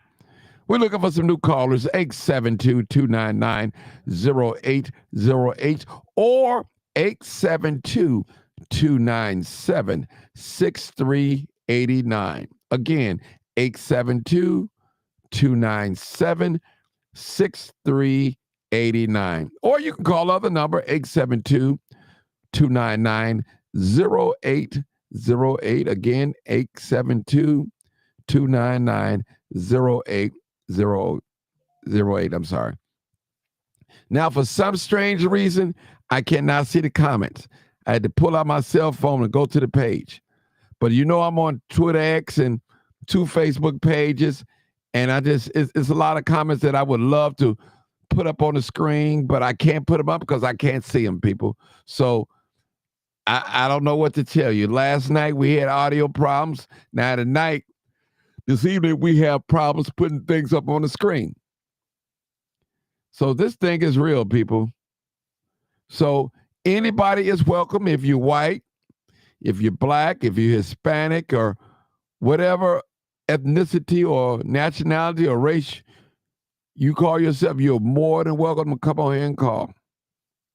Real talk. Now, what Mr. Dominique Alexander is saying, he wants Mr. Carmelo Anthony to have a fair trial as other white people that was in the same situation as this. And we know every case is different. We know that. We know that. All right, we just got another call calling in. We know every case is different, people. We know that. But I appreciate the callers, the comments, and everything. And I miss one of the Caucasian lady that called in and made the statement. She apologized it's in the chat on YouTube. So she called in and I accept apology. I'm not going to kick her out or boot her out, but she apologized. I didn't ask her to apologize. I haven't spoke to her. All right, we got a new caller. We got a new caller. Come on, Mr. Marcus. Come on, Mr. Marcus. Martin. Yes, sir. I just want to say this. I think we're living in a time where white folks feel, some white folks, not all, some white folks, let me make that perfectly clear, feel that they can walk up to any black person and ask them, what are you doing here? Why are you here? And all that. And say anything to them, do anything to them. And black people today have seen enough of what they did to us historically. And we're not taking it anymore. We're tired of it. We're tired of the police coming in our neighborhood, treating us like criminals at traffic stops or us just being on our front porch. We're tired of it. And I do hope this young man gets set free. Kyle Rittenhouse was set free. And a lot of people say, well, Kyle Rittenhouse didn't kill no black person. It doesn't matter. He was set free. George Zimmerman is walking around free. Some of these cops are walking around free for killing people and saying it was in self-defense. Why is this young man locked up if he was defending himself? Why? And it is racism. America needs to come to grips with itself. It's showing its ugly side more so than ever. Jim Crow doesn't have any grandchildren, Martin. Mm-hmm. Jim Crow never grew old. We went to sleep when we thought we got some type of freedom. As a police officer once told me, we got a sniff of freedom and we thought we were free. We're not free. We still fighting these same battles. In Texas, as well as the state that we live in, they all historically racist. But Texas is known for its racism. It wasn't too long ago that what was that famous player that was killed, Ricky Bird's son? Cut me out if I'm wrong, but he was killed in Texas. So they have a history toward black people. in that state. The hatred, these hate groups that have popped up. And even with Trump being in office, they feel like they got a right to tell black people whatever, do whatever they want to do to black people. But these young black men and women today isn't taking it. The ones that are not in the street and the ones that are in the street ain't taking it no more. Mm-hmm. Okay. Thank you for your comment. Yeah, that's fine. All right, thank you. I'll stay on and listen. Okay. All right. All right, 3699, you're back. Come on, caller. Okay, I want to say this, and this is for the woman that was in the comments that you said apologize after her outburst last night. Lady, if you're listening, I want you to hear me clearly when I say I can't speak for all black people, but I don't want your apology, and I'm going to tell you why.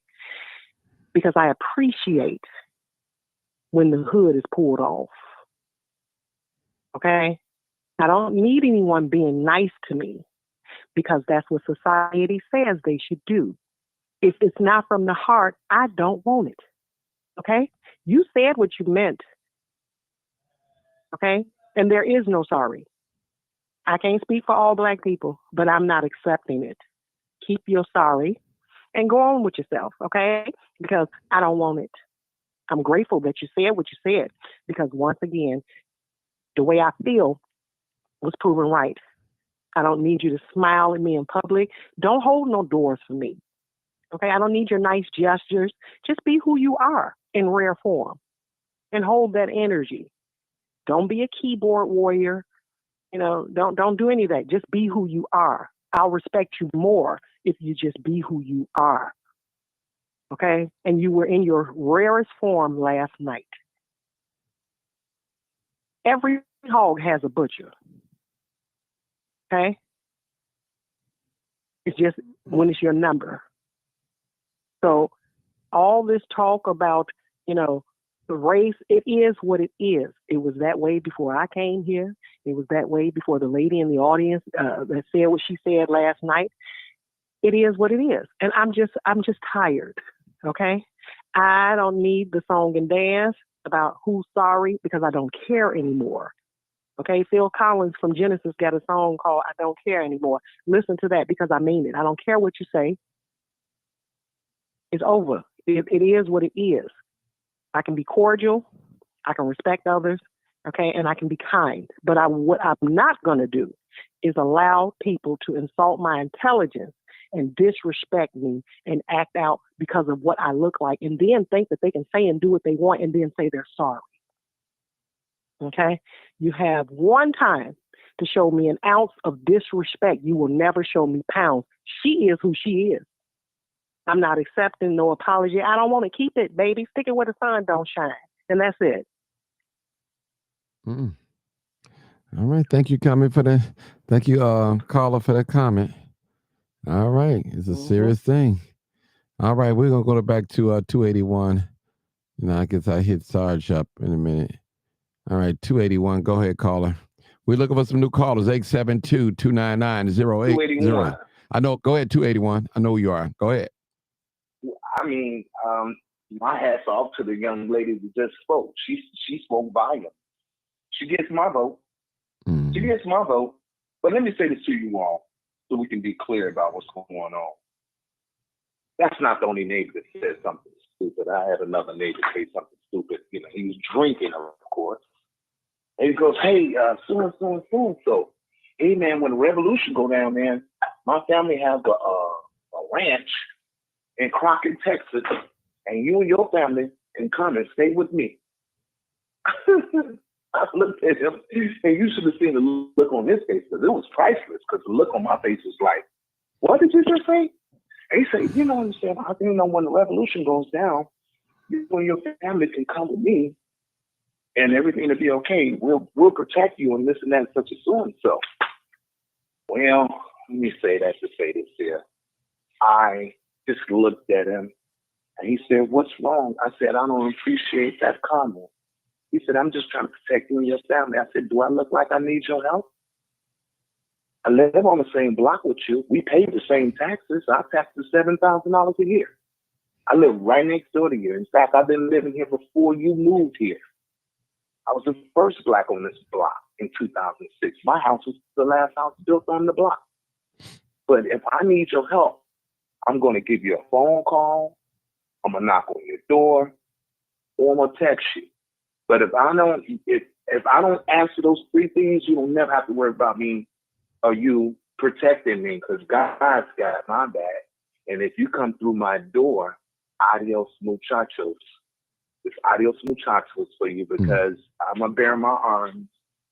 I'm going to stand up for what I stand up for.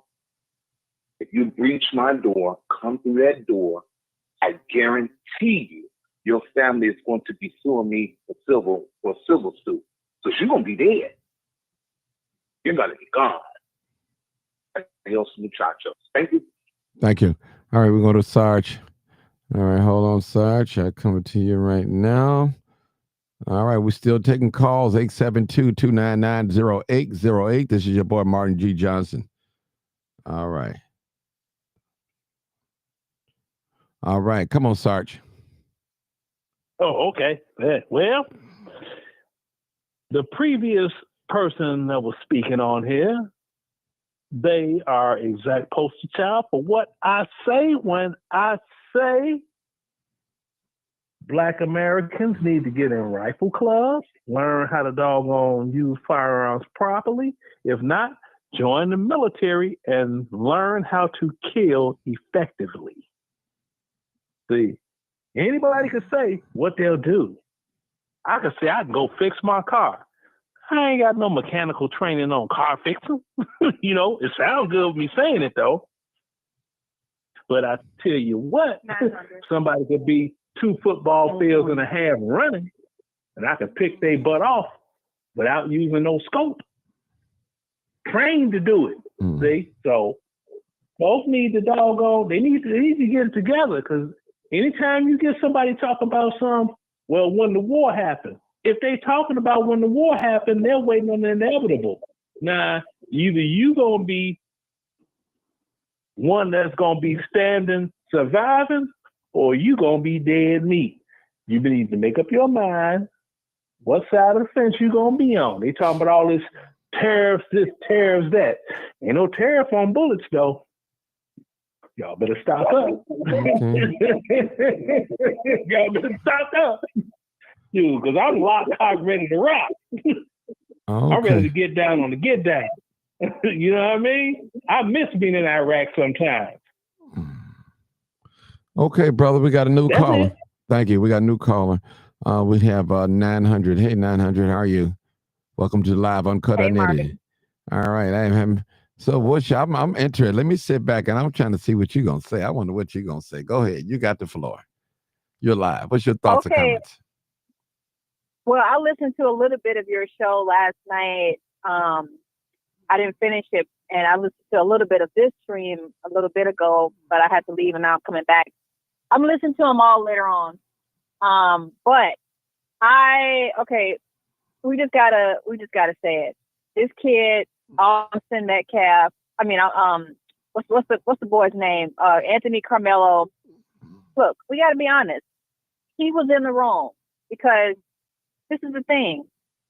He did not need force with equal force. Now, if Anthony Metcalf had come with him with a knife or a gun or something like that, then fine. He would have been justified in stabbing him. But you don't come to a fight with a gun or a knife. Now, I understand that, Anthony Metcalf, Austin Metcalf, white boy, he was much bigger and much taller than Anthony.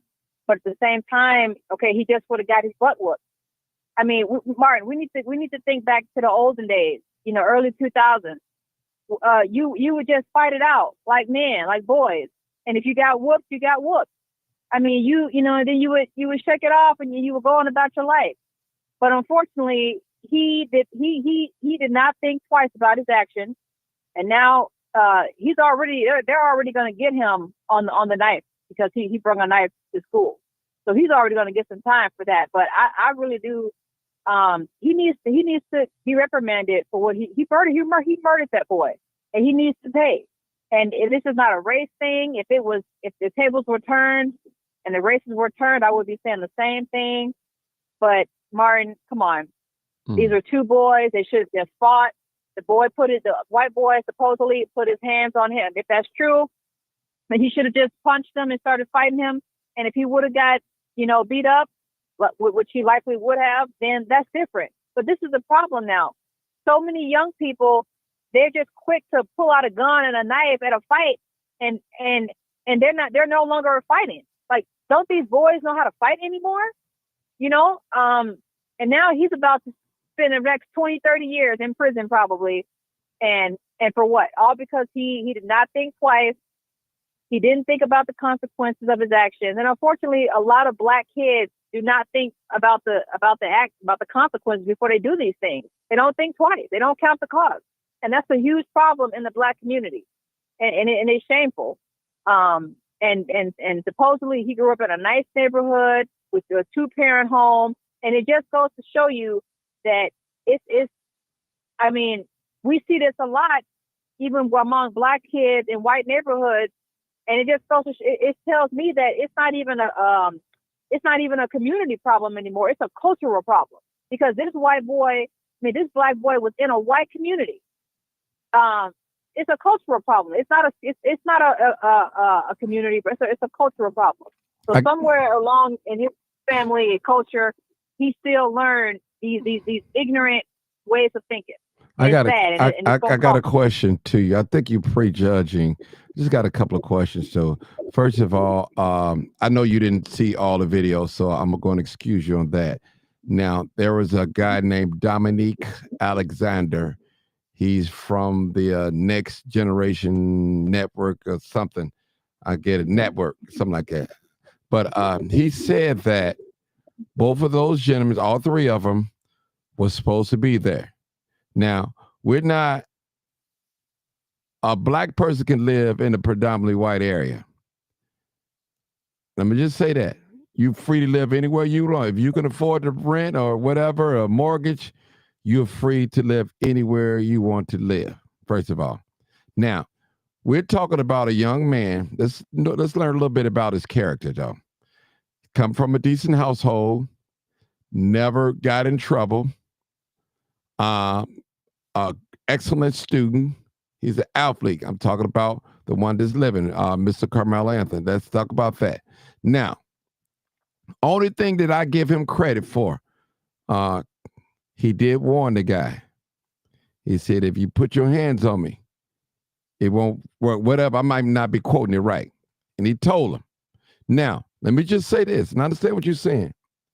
When it comes to street fighting, all them things like that, ain't no rules. And I know we want to square up. Let's fight head up, and I don't have a weapon, you don't have a weapon. But today's generation, they ain't going. They're not going. So we know he wasn't bullied. I know. I'm just saying. Right. They're paying the price, Martin. They're throwing their life away. Right, of course. And listen, it had been a time where a white person would say something to a Black person, it would be no rebuttal, wouldn't say anything. But he warned the young white man. He said, don't put your hands on me, don't touch me. And he touched him. Now, what if Mr. Austin, what's his name? Mr. Metcalf, let me say that. Austin Metcalf. Okay. Have had to listen to Mr. Carmelo Anthony. If he had to listen, he said, you know what? Let me not put my hand on. Let me go get the instructor. Let me go get the coach or something, because he don't belong on his tent. Now, who is somebody to tell us where we don't belong? Now, that young man, Carmelo Anthony, had a right to be there just as much as Austin Metcalf. We got that established today. So when you get a chance, go back and look at the video. They were supposed to be there. Now, so what I'm saying is, should he have had a knife? I probably would say no.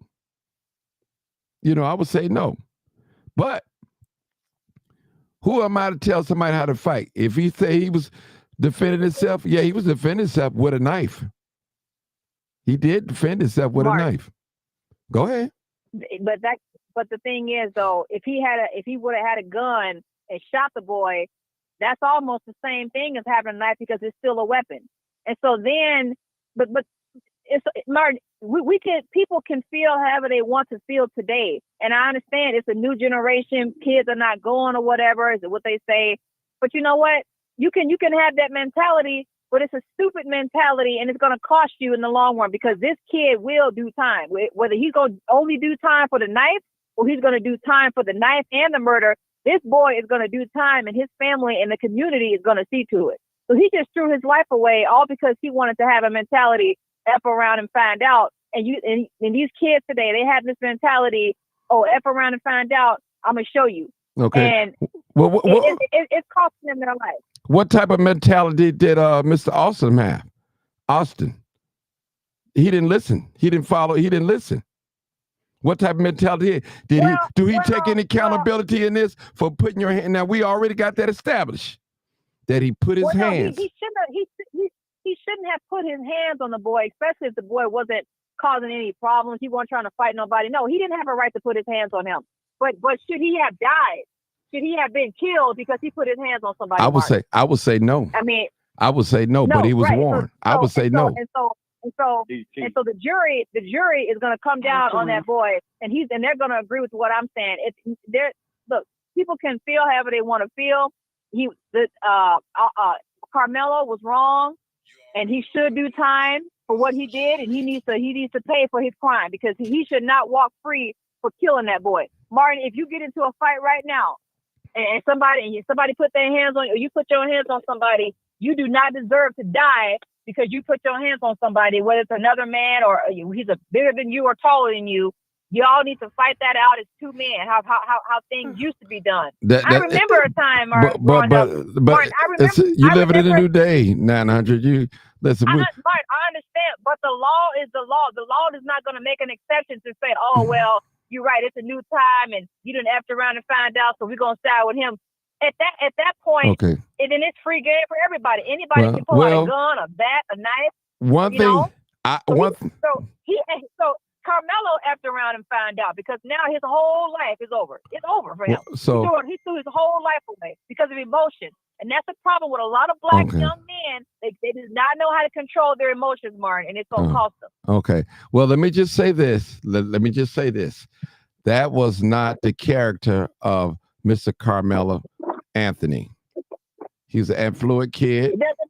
I'm just saying he made a decision. But you know what? What Bill said last night made a lot of sense. He hit him one time. Now, if he'd hit him multiple times, I understand, but he hit him to get him up off of him. And see, and I'm going to tell any young person out there that's listening to me, as just as much as you're ready to kill, you better be ready to die. And I'm going to tell you, you got to be careful who you put your hands on. That go for white and black. Some people is not going. You got to be careful who you put your hands on. If a man give you a warning, if you touch me, you're going to find out. And it cost him, he didn't believe it. I'm just saying. You don't know what nobody mindset is. Okay, so let's say this boy get 30 years in prison for killing him. So in the back of his mind, he's going to be sitting in his jail cell thinking, yeah, I showed him, I told him not to do it. Or you think he's going to be thinking that? Or do you think he's going to be thinking, man, I should have just walked away. I should have just not did anything. What do you think he's going to be thinking about, Martin? I don't know what he's going to carry that. I don't know. Listen, you must don't know the mindset. Hold it. Some folks would die before they allow you to take something from them. They'd rather not even be on this earth. But it's crazy to you, but it may not be crazy to them. Right, you know what I'm saying? My life for me. 30, 20, 30, even 10 years. That's Martin, you. Even 10 years in prison. That's you. Everybody don't have your mentality. It's not a problem. Hold on, sir. Sir, I'm gonna let you talk in a minute. I'm gonna let you talk in a minute. That's a problem. It's a problem with men, with the young men and the young women. They don't have any emotional self-control. They don't have any emotional intelligence. Who you talking about, black people or white people? White people ain't nobody worse than white people. Black people. White Black people, people. listen, who more dangerous? Hold on. Hold it. Let me, I got you where I want you at. Now, listen, first of all, there's no black person on the face of the earth going to beat the white man killing. He live and breathe killing and war. So don't give me that stuff. Black people, listen, we all of a sudden, black people, we become the face of murder and killing. You forgot how this country became about? It didn't come about speaking in tongues, Jesus, righteous. They didn't get this. They got this country through murder, killing, still killing. So it didn't come. They didn't get this. They didn't get this thing righteous. They didn't get it righteous. But Martin, he was wrong. okay, listen. He was wrong. He was wrong for having a. Hold on. He was wrong for having a knife, but I still say he wasn't wrong for defending himself. Now I say he was wrong for having a knife. I said it because hold on. Let me just say. Let me be honest with you, and I'll really put my opinion there. It's probably against the policy of the school for you to carry a weapon inside of school premises. That was wrong, 100% wrong. But he was not wrong for trying to defend himself. Now, would I probably would have killed him? I probably would have not killed him. I'm just saying. I'm being honest with you because it's something like that. I'm the type of person, I try to talk things out before I go to that, before I exercise my self-defense. Now, Martin, but that's his thinking was not rational, Martin. The rational person out here does not look at a person. So you telling me? Wait. Hold on. Let me say what I was going to say. The rational person, the rational, civil-minded person does not look at a person and say, "Oh, this person put their hands on me. Let me kill him." That's not what goes through the average person's mind. You may want to think, "Okay, let me get them back. Listen, let me get in a fight." I don't. Hold on. But First of all, we can't say that he had murder on his mind. He stabbed him one time and ran, got him off of him. Right. It wasn't no. Hold on. It wasn't multiple. So he got him up off of him. But let me go to the next call because hold it. I done enough talk with you. Just hold on. I'll come back to you. Let me go to I got two more callers. Let me go to this caller. I'll give you a chance to rebuttal. Okay. All right. Come on, caller. 6905. I know you there, Bill. 6905. Come on, caller. You welcome to talk. All right. Go ahead. I just wanted to say really quickly, I just wanted to highlight for the young lady who just got through commenting. Mm-hmm. Since Trump started his second term, I don't know if you've been paying attention, but there's been a spike of violence against Black students in these schools. Okay, so maybe that explains why he had the knife with him. Number two, instead of looking at it as this boy defended himself and took it too far and killed someone, why not look at it as this boy saved his own life and didn't become a victim? Like that brother that was just jogging down the damn road and got killed by a father and his son.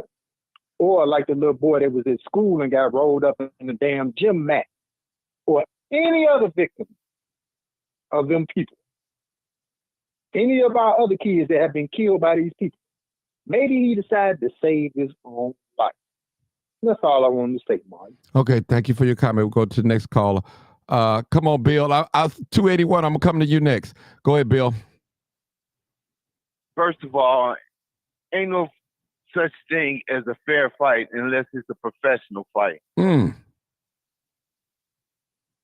That boy, everybody, and it's so sad that our people throw our own away so fast with the littlest information or the information that you can get from legacy news. You have to read between the lines and put yourself in that position. When it comes to fighting in the street, you have to defend yourself. Now, did he have intent to kill him? I really don't think so. But is he supposed to take a beating? Because this boy told him he didn't want him there, questioned his right to be there. We're not supposed to stand up to, I guess, a white boy because he felt like he shouldn't have been there. But every day we see situations where a black boy might have did the same thing to a black boy, and it's nothing.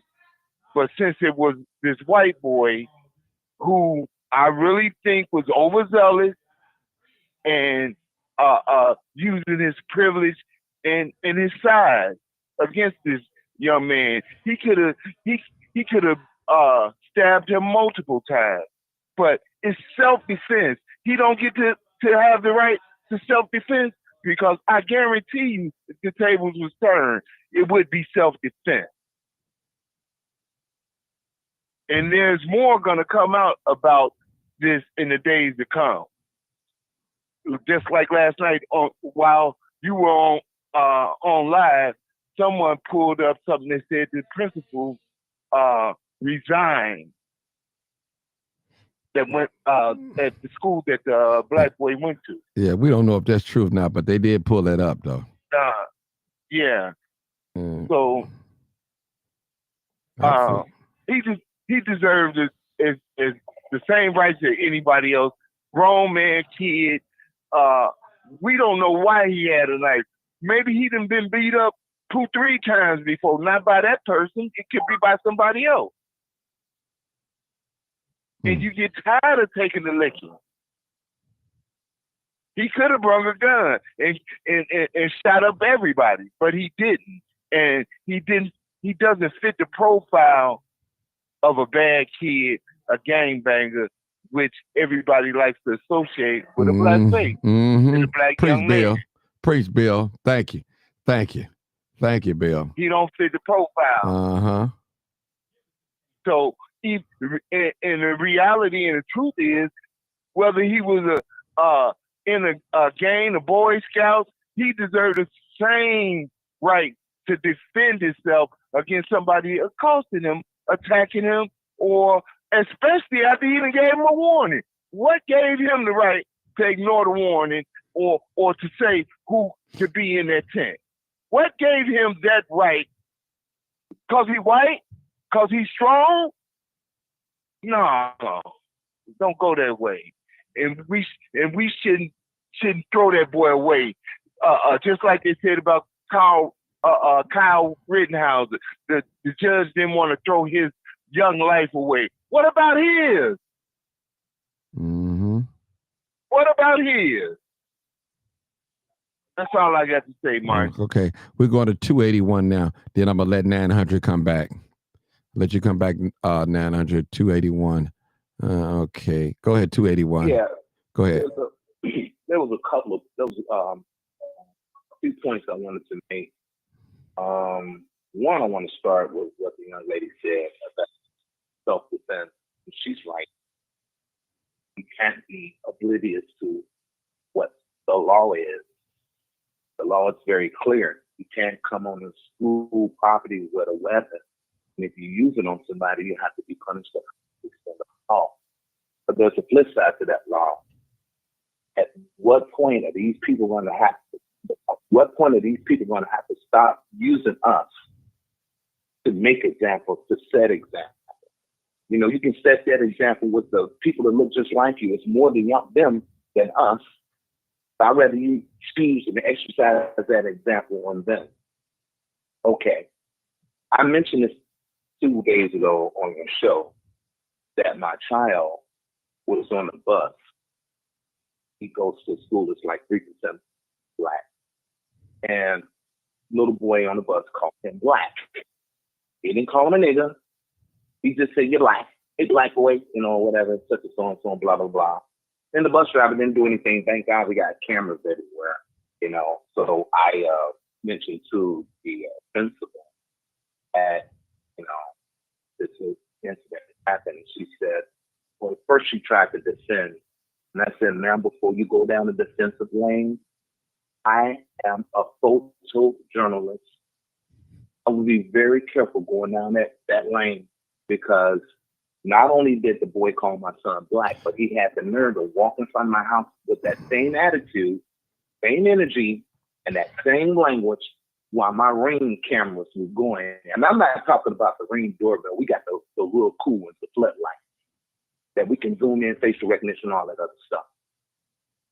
Mm-hmm. And so I said, I have some really cool video that's going to really embarrass you if you give me your email address, and I'll send it to you. Oh, sure. White woman has joined. Okay. So we got a call. Hold up, brother. Hey, hold it, brother. I'm gonna need to cut. I'm gonna need to cut you off real quick. I need to go to this white woman. We got a white woman on here. I want to make sure I get it. So hold on. All right. Let's get the white woman. She says she a white woman. 270. Come on, caller. Come on with it. Martin, Yes. This is Laura Brack. Hey, Laura. You I know you. remember speaking with me last night? Yes.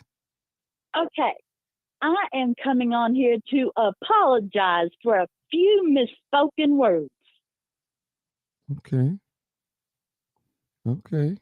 So when I evidently didn't call anybody a king or a queen, I'm so sorry about that. Okay. I guess I'm supposed to have a different word to say. So, skipping ahead to the end, which was my most egregious mistake. And I want you and everyone to hear me. Okay? And I don't care if you believe me. I really don't. Because I'm on new meds and I'm bipolar and all that. So I'm just going to say that right now. I'm on new meds and got emotional. You put the two pictures up there, and y'all had been talking about the white guy being the bully. And he was 250 pounds. Everybody knew he was a bully. And in my confusion, and I was wrong, and I didn't say it right. And for God's sake, no, I did not say what I really meant at the end. Clearly, no one listened to anything in between things I've said before or anything else. I made a mistake. I misspoke. I said it about the white boy, okay? I misspoke. I knew he was the bully. And so we flashed up the picture on my new meds. I misspoke. Has joined. Mm-hmm. What? No, somebody just joined in. Okay, go ahead. That's it. Go ahead. Go ahead. So I misspoke. Okay? I don't have hate in my heart for kings and queens of color. I don't. And it's almost, if I hadn't been called everything but a white woman, including demon, okay, I would almost be laughable if you knew me. And no, I'm not going to sit here and go over all the acclamans I've done for the kings and queens of color, okay? Because the ones who hate are going to hate. And you said that right, Martin. Some people's heart is full of hate. And I really feel sorry for those people. They took my one comment. They were just waiting. I said, you people. Yeah, okay. Yes, I misspoke. Kings and queens of color. How could I have even said anything else? And then at the end, I misspoke. Okay? I'm here on your show and was talked to horribly. I'm here standing on business to say that if you've got something to say to me about it, you better say it today. I'm on a one-day apology tour. And here I am. And Todd and those poor guys that have been treated so terribly that they just spew the hate for the white people. Guess what? I'm standing here proud to be a white person. just like you, Martin. You proud. I love being black. I love when you say that. I think it's wonderful. You're so proud of your people. One of your people. Oh, I'm saying it again. I can't even say it. Y'all can say it, but we can't say it. So I don't. The kings and the queens. You are a king. I don't want to misspell it. I'm telling you, this is a one-day apology. Okay. You can ask other YouTubers that I've been on their show. I don't have hate in my heart. I am upset. Okay? There's a difference. Okay? This poor black boy looking in his face right now makes me disgusted. I mean, disgusted. He looks so sad in this picture. He looks so lost in this picture. Okay? He looks so lost, Martin. It's terrible. It is terrible. And I'm standing here saying right now it was self-defense. It absolutely was. But let me I'll just. go donate money. I want to cut you off for a minute. I'll do what I can. No. Let me just say something. I will do what I can to forward. Hold it. Hold it, Mama. Let me just say something real quick. Real quick. Please do, because I don't. you'll Okay, never listen. see me Me again. personally. No. Personally, just my opinion, people. I don't believe in my heart that he wanted to kill Mr. Austin. I don't believe it. He just stabbed him enough to get him off. I don't believe in my heart because he's not. You could. I mean, if you look, trust me. He's from an affluent neighborhood. Both parents. He don't have that mentality, like that. A lot of us in the city. I hate to say it. Right. You know, people. Because I understand that too. I want to say this because the average young person that's black around his age, he probably, Mr. Autumn, he might have been stabbed 4, 5, 6, 7, 8, 9 times. You know, I just know how I operate. I'm the crime chaser, so I've seen crimes like this, seen things like this, have not seen it, but witnessed things of this nature type of crime.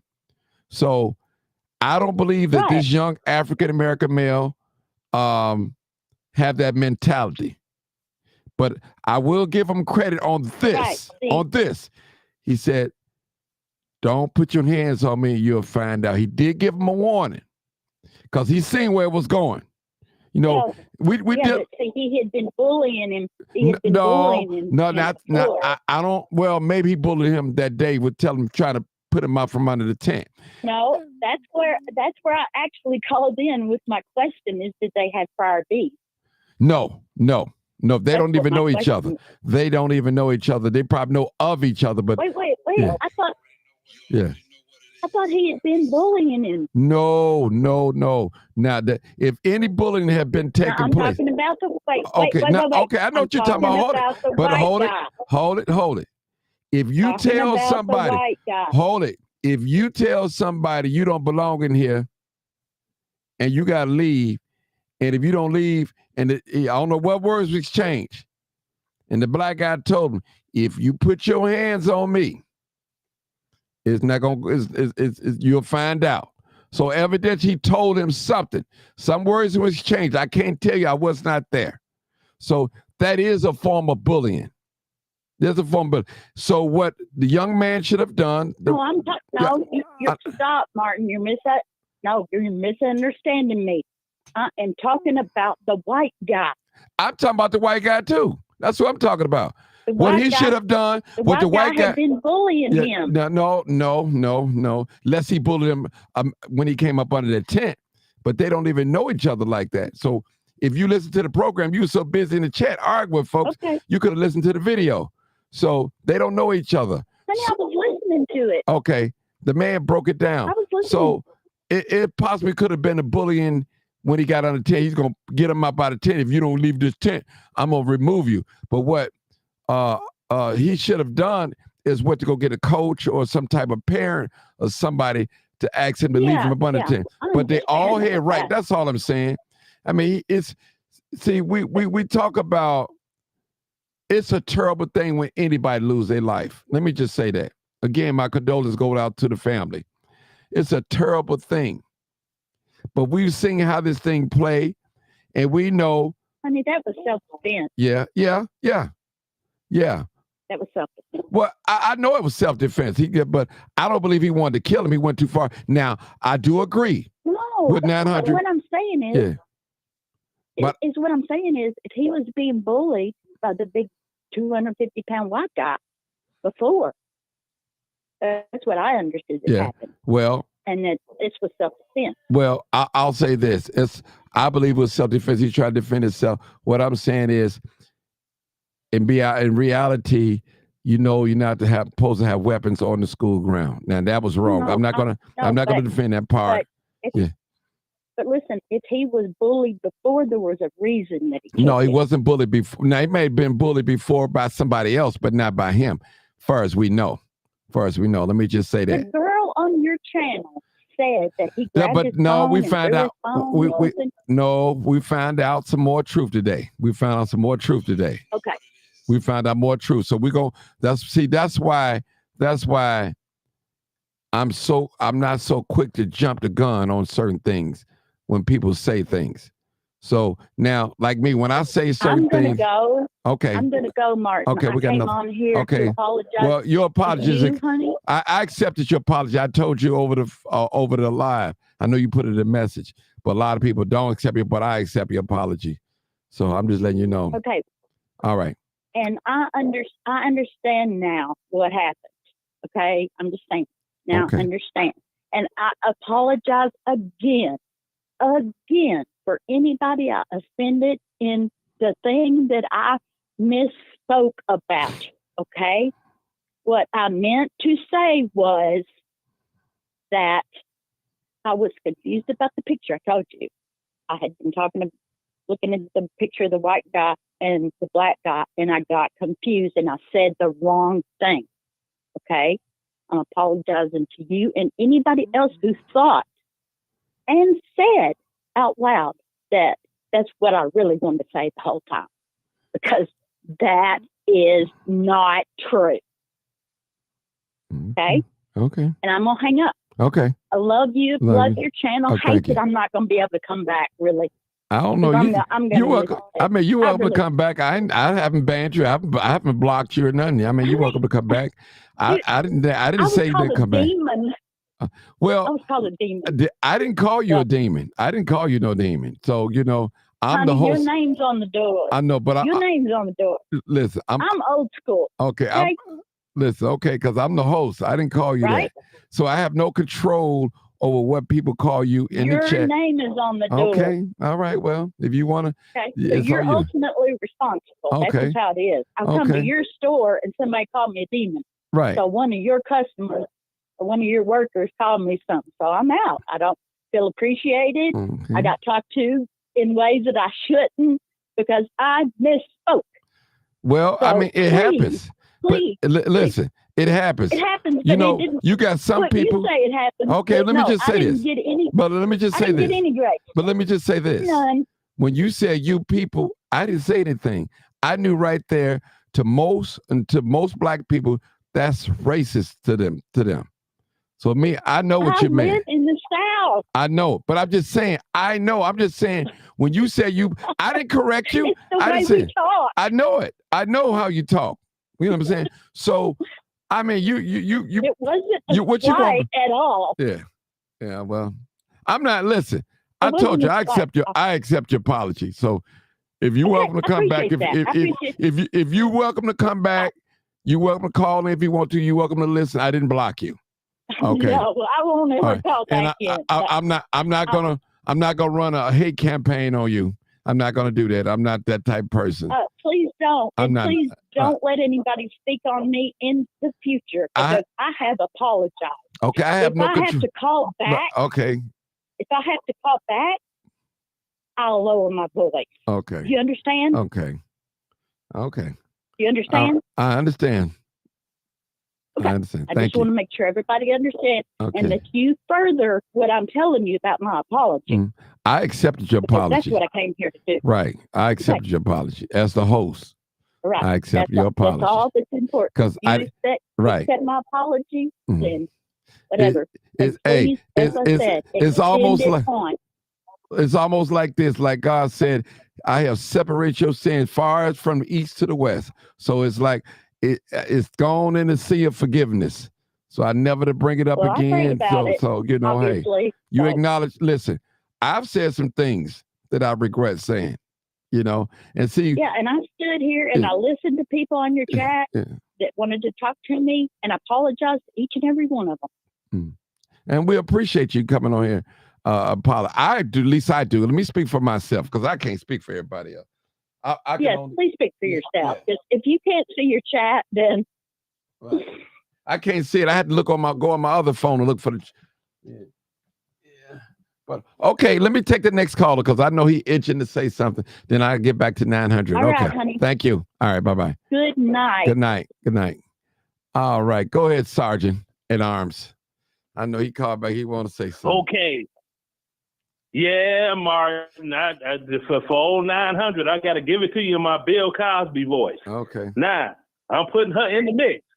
Now, if she was in a parking lot and her boyfriend was beating her down, you see, and I pulled out my sidearm and blasted him and sent him to the upper room, you see what I'm saying?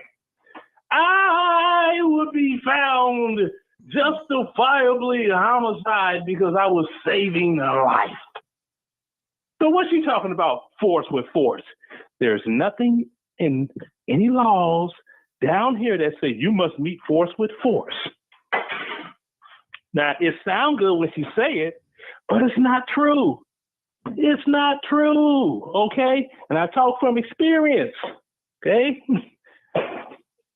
I was, 15 years ago, walked out of Chatham County Courthouse in Savannah, Georgia, 2 counts, justifiable homicide.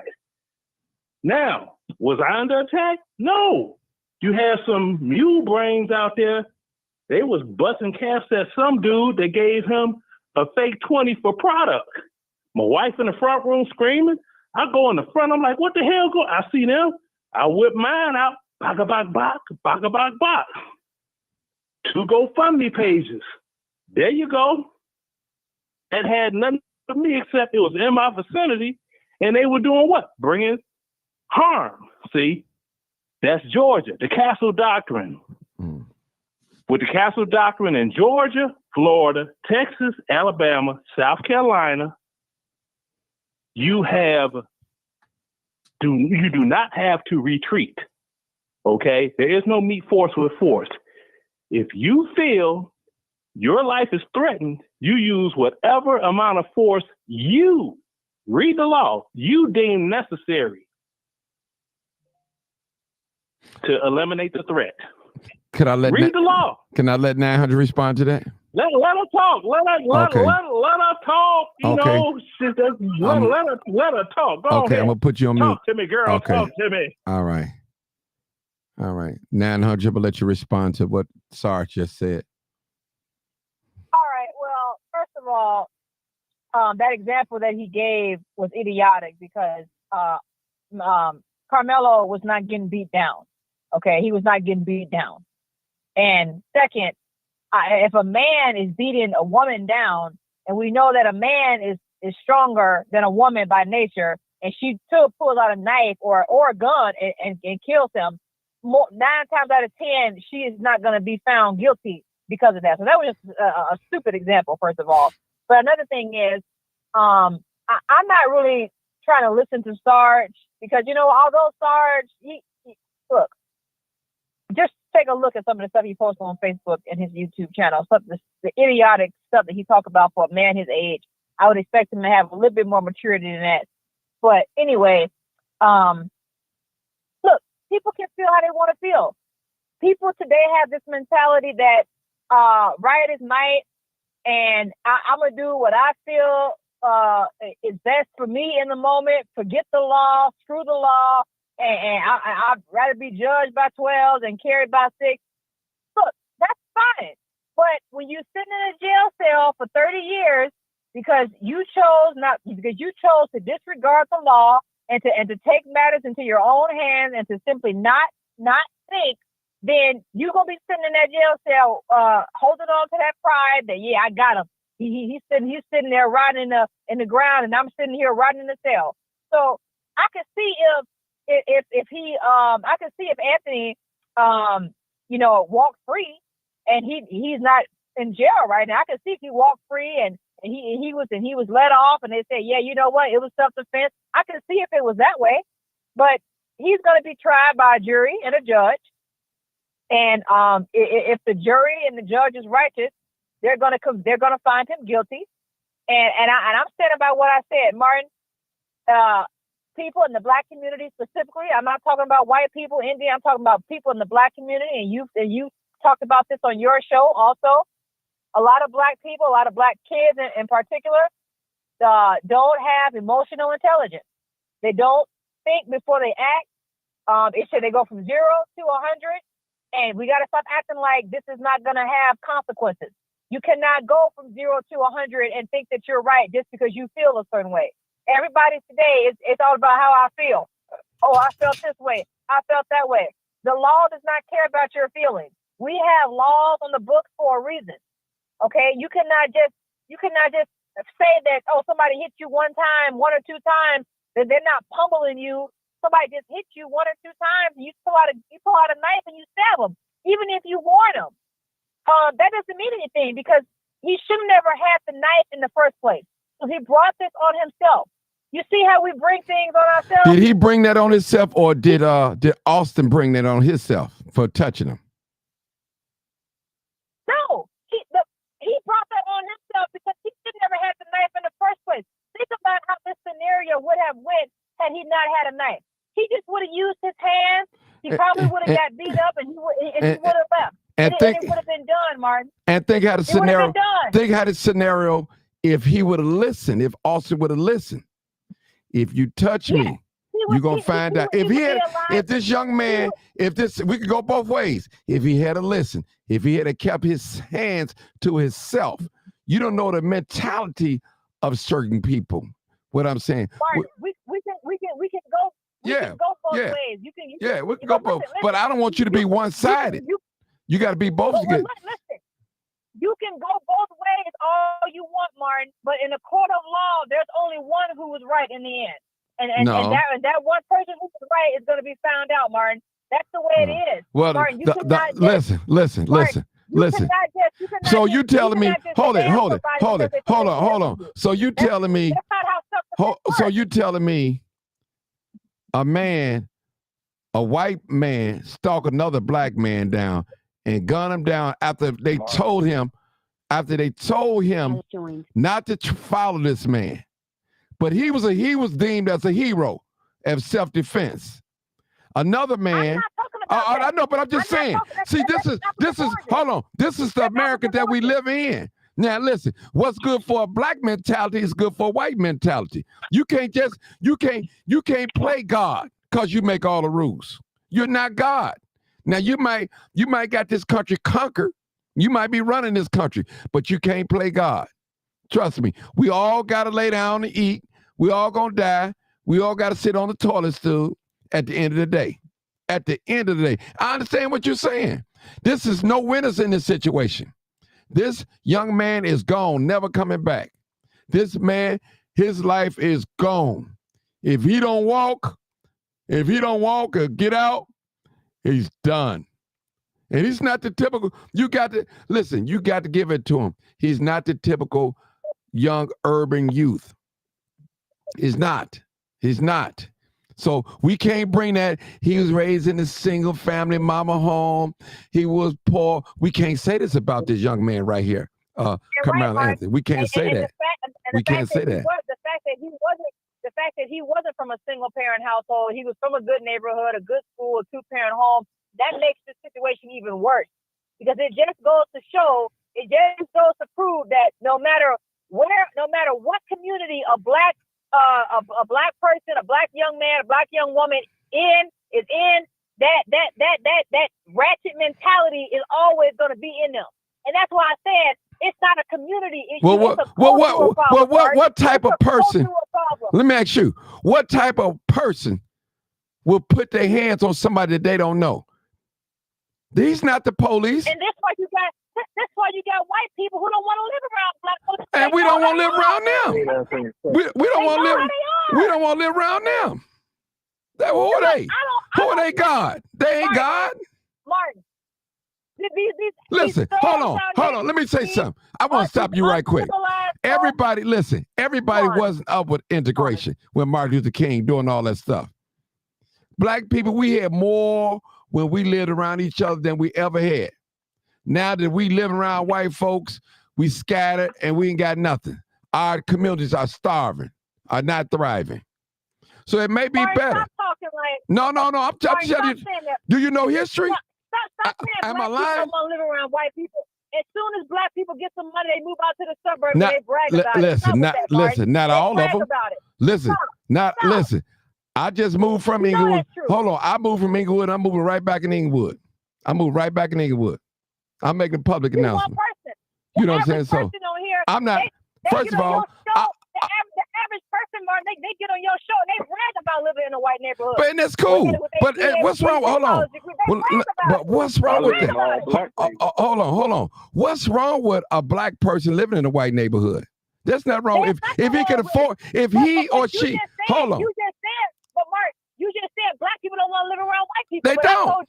They don't. But they don't. Some of them don't. Listen, I love my father to death. He didn't want to live around no white folks, period. That's just him. He wanted to live around people that look like him. That's him. Me, listen, I can live around mixed. You can put me in a community, you can put me in Chinatown, and I'll still make it. Because, see, guess what? They don't define me. If they don't speak to me, I don't speak to them. It's period like that. So I don't have no problem. I can fit anywhere. I'm not culture shock like that. If my money can afford to live downtown Chicago, I do it. So, I mean, some people don't have to live in the, if you make 100,000, if you don't want to live in a poor neighborhood, you don't have to live in a poor neighborhood. I don't have nothing against that. Why should a person have to limit themselves if they want to move somewhere and they got the means to do it? They don't have to do that. You know, that's it. So what y'all gonna say? So what y'all gonna say if this boy gets 20, 30, 40 years? What y'all gonna say? Now, the question is, what you gonna say if he get off? That's the question. That's the question. You gonna say what? I'm gonna say I feel sorry for the boy's parents. I mean, the white boy's parents. You should, and I feel but you know what? Hold on. And that just proves. Let me just say something. Let me say that. Let me just say this. Even if he don't get off, if he do get off, you should feel bad for his parents, because any life that's lost or taken is tragic. This is a tragic situation. You've heard me say out of my own mouth, there are no winners in this case right now that we're looking at. No winners. There's no winners at all. Even if this young man walk and don't serve a month in jail and get off, it's still no winners in the situation. Because you know what's crazy about this, Martin? Is that if this was two black boys, none of y'all would even be caring, because it would just be black on black crime. Another Negro shot in the hood. That's a lie. That's a lie. That's a lie. But because it's a white and a black boy involved. That's a lie. That's a lie. That's you looking at a person. Matter of fact, hold on. You looking at a person right. Hold on, y'all. Hold it. You looking at a person right now that care about every soldier out there to get killed. Trust me, I am the crime chaser. Do you think I'm happy to see another man gunning another man down for senseless violence? No. I don't glory in that. I don't glory when I see any death like that. Even this young white teenager. It's tragic. I give my condolences to his family. I don't know them. I could say he got what I could say he got what he deserved, but I don't have that type of heart. My heart goes out to the family. And the mother was crying like, hey, she gave a warning to all parents out there. Hug your children. Hug your children. I've heard that so many times. And sometimes our actions may not be right, and it causes us to get in trouble. And both of these young men had an option. Both of them had an option. This young man had an option to walk away, and the other young man had an option not to put his hand on him. He should have took that option. He I should have know. walked away. Yeah, you know what I'm saying? Walked away. Well, what about the other white man? He should have walked. He should not put his hand on him. They both should have walked away. One just ain't here to tell about it. One just is not here to tell about it. But it's accountability on both. So don't put all accountability on the black teenager and don't put none on the white teenager. You got to put accountability on both of them. Because he was his own twin. Hold on. I know. That's what I'm saying. But what I'm just saying is, what I'm saying is, his own twin brother told us out his own mouth. Now, brother, if there's a lie or truth, I don't know. Said, if you put your hands on me, you're going to find out. If you touch me, you're going to find out. That sounds like a warning to me. That's what it sounds like. Okay, but let me go to the next caller. I'll come back to you. Let me go to the next caller. Come on, Marcus. Go ahead. Thanks for holding. So let me say this to the panel, and I don't like to pick on nobody because everybody had their opinion. Right. But what would you say to a bear and or should I say a lion? Would you tell animals how to defend themselves? Or better yet, a dog. If you corner a dog is going to bite you. And it ain't biting the wound. It's biting to eliminate the threat. So this kid was defending himself. And for a black woman to be so down on black people, to discredit black people and say that they're emotional and that these young black kids is just killers, that's a flat out lie. And that we wouldn't be having this conversation who's black on black. We have this conversation all the time. We've been in the street marching against black on black crime, and it hasn't done anything. In some cases, it has. But black people ain't the only one killing. White people out here killing, and they're getting away with it. They're getting away with killing. The court system is a double standard. It's another America. Kyle Rittenhouse can walk. He's a hero because the guys that he shot were pedophiles, but he still took a life, and he got off, and the judge didn't want to destroy his life.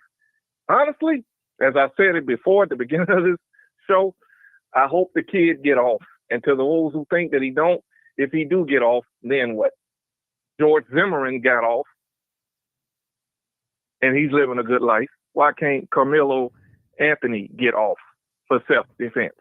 It was self-defense. This kid had no reason to be messing with him, to say anything to him. He wasn't nobody of authority. He wasn't no police. He wasn't no security guard. Who are you to tell somebody that they don't belong under this tent? Who gave him that authority to approach that boy in the beginning? None of this wouldn't have never happened if that Metcalf boy had not tried to be the police. Okay. Thank you, Marcus. Thank you for your comment. All right. Let me get this Marcus Robinson. Hold on. Let me get to the next caller. Hold on. I'm trying to hold on, caller. All right. Go ahead. 760. Go ahead. You're next. 760. What's your comment or thought? You're live. Go ahead. Hey, cousin. Hey, twin. Hey. Yo. How you doing? This is my cousin. So proud of you. Hey, cousin. How you doing? Hey. Go ahead. Yes. Hi, everybody. Right. So first and foremost, I just wanted to commend my cousin / brother on having the courage to have this conversation. This is a hypersensitive conversation to be having. Yes, it is. And that's it. And at the end of the day, there are no winners here. None. Zero. None. And what I really want to remind all of us God-fearing people out here, whether you're black, white, Latino, or the other, we're all still God's creation. There are sisters and there are brothers. I'm sorry, that is the truth of the matter. We came from Adam and Eve. We were all dispersed out in different ways. So that's long story made short. But at the end of the day, there are no winners here. I am a young lady who did not grow up in a black community. I grew up in a very diverse community. And then I moved to Chicago. My cousin knows that. And then I grew up in a black community. And there are different elements that are going to come from both situations and scenarios. I can say this, at 55, I've never been called a nigger. Never. by a white person. I currently live in a predominantly white community. However, I don't wear the fact that I am Black. I know I'm Black. I'm proud of that. But what I do expect is respect and love from my fellow brothers and sisters. And I'm going to give that, so therefore I get that back. My children grew up in a Black community. They both went to white universities. They've never been arrested. I've never had any of these problems. I grew up in the inner city. So a lot of the things that are occurring in our lives are going to be based on your perception. It's all written. It's all scriptural.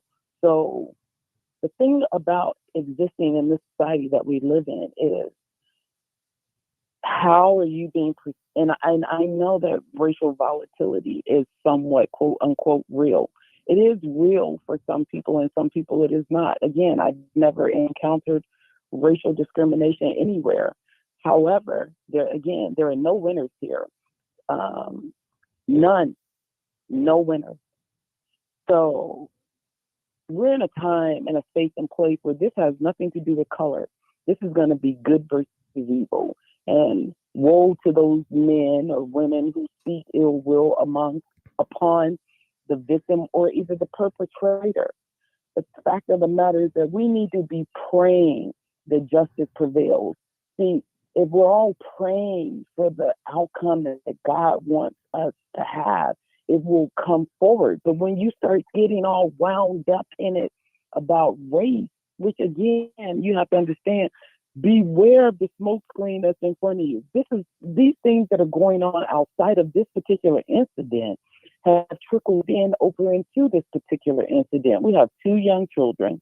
One is dead and one is alive and one is in jail, and both parents are suffering. So at the end of the day, we need to be asking God to give mercy upon both families and ask him for the result that he would want to have. And go from there. And if we're all looking for justice to come forward, whether and I understand about these systems, I've seen, heard, praise the Lord, I've never experienced it with my own children. But let's pray and hope for the outcome that God would want us to have. Because even if it's one that you don't agree with, know this, that there's going to still be another lesson after that fact. So what role are you going to play? Are you going to live your life in hate or in love? I choose love, regardless of what I may think. See, my thoughts, I'm going to cast them down. I'm going to use my heart and operate in a place and space of love and ask that all parties involved in this, which again, there are no winners, that love prevails, and that the world will begin to transcend into a different place. So be on the side of a transcending place and space of love. And with that, I'll yield. Okay, well done. Thank you, cuz. Thank you. All right, we got another caller here. Let me get to this caller here. I'm doing everything by myself today. All right, we got 6905, last 4 digits. Go ahead, caller. You're live, uncut, unedited. How you doing, sir? This is DT again. Hey, DT. How you doing? I actually just called back in to get that. Okay. Go ahead. Off the line. I was trying to fill up the line so you can get up off of there. But if you notice, everybody keeps going back to this, asking questions. Why this happened? Why this happened? We already know this happened. So let's get past that. And I just want to again highlight that these kids have been under attack. You got kids being snatched off the street every single day. You have these widespread attacks on Black students in the United States right now ever since Trump took office. That's another reason for him to have so let's get past asking that question, why he had the knife. Let's get past that, because that's just stupid, period. But yeah, that's all I had to say, man. I just wanted to feel the line up so you can get that, because 900 was really irking my soul. I couldn't do it no more. I'm sorry. Oh well, she thinks different. That's what makes this show so great, because we have different opinions and different mindsets and all that, and all are welcome. I welcome.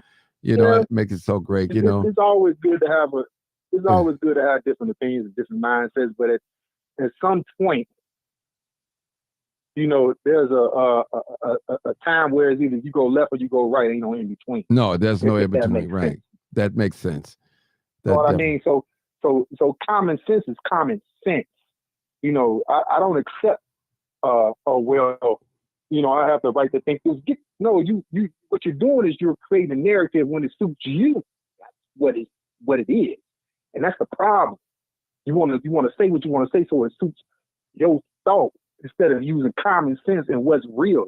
She was steady saying, oh, you know, he shouldn't have stabbed him and all this and that shouldn't happen and all that. But it has nothing to say about what's going on with us every single day. Like, this is ridiculous. Like, all these people that get on here and question what he did to me, they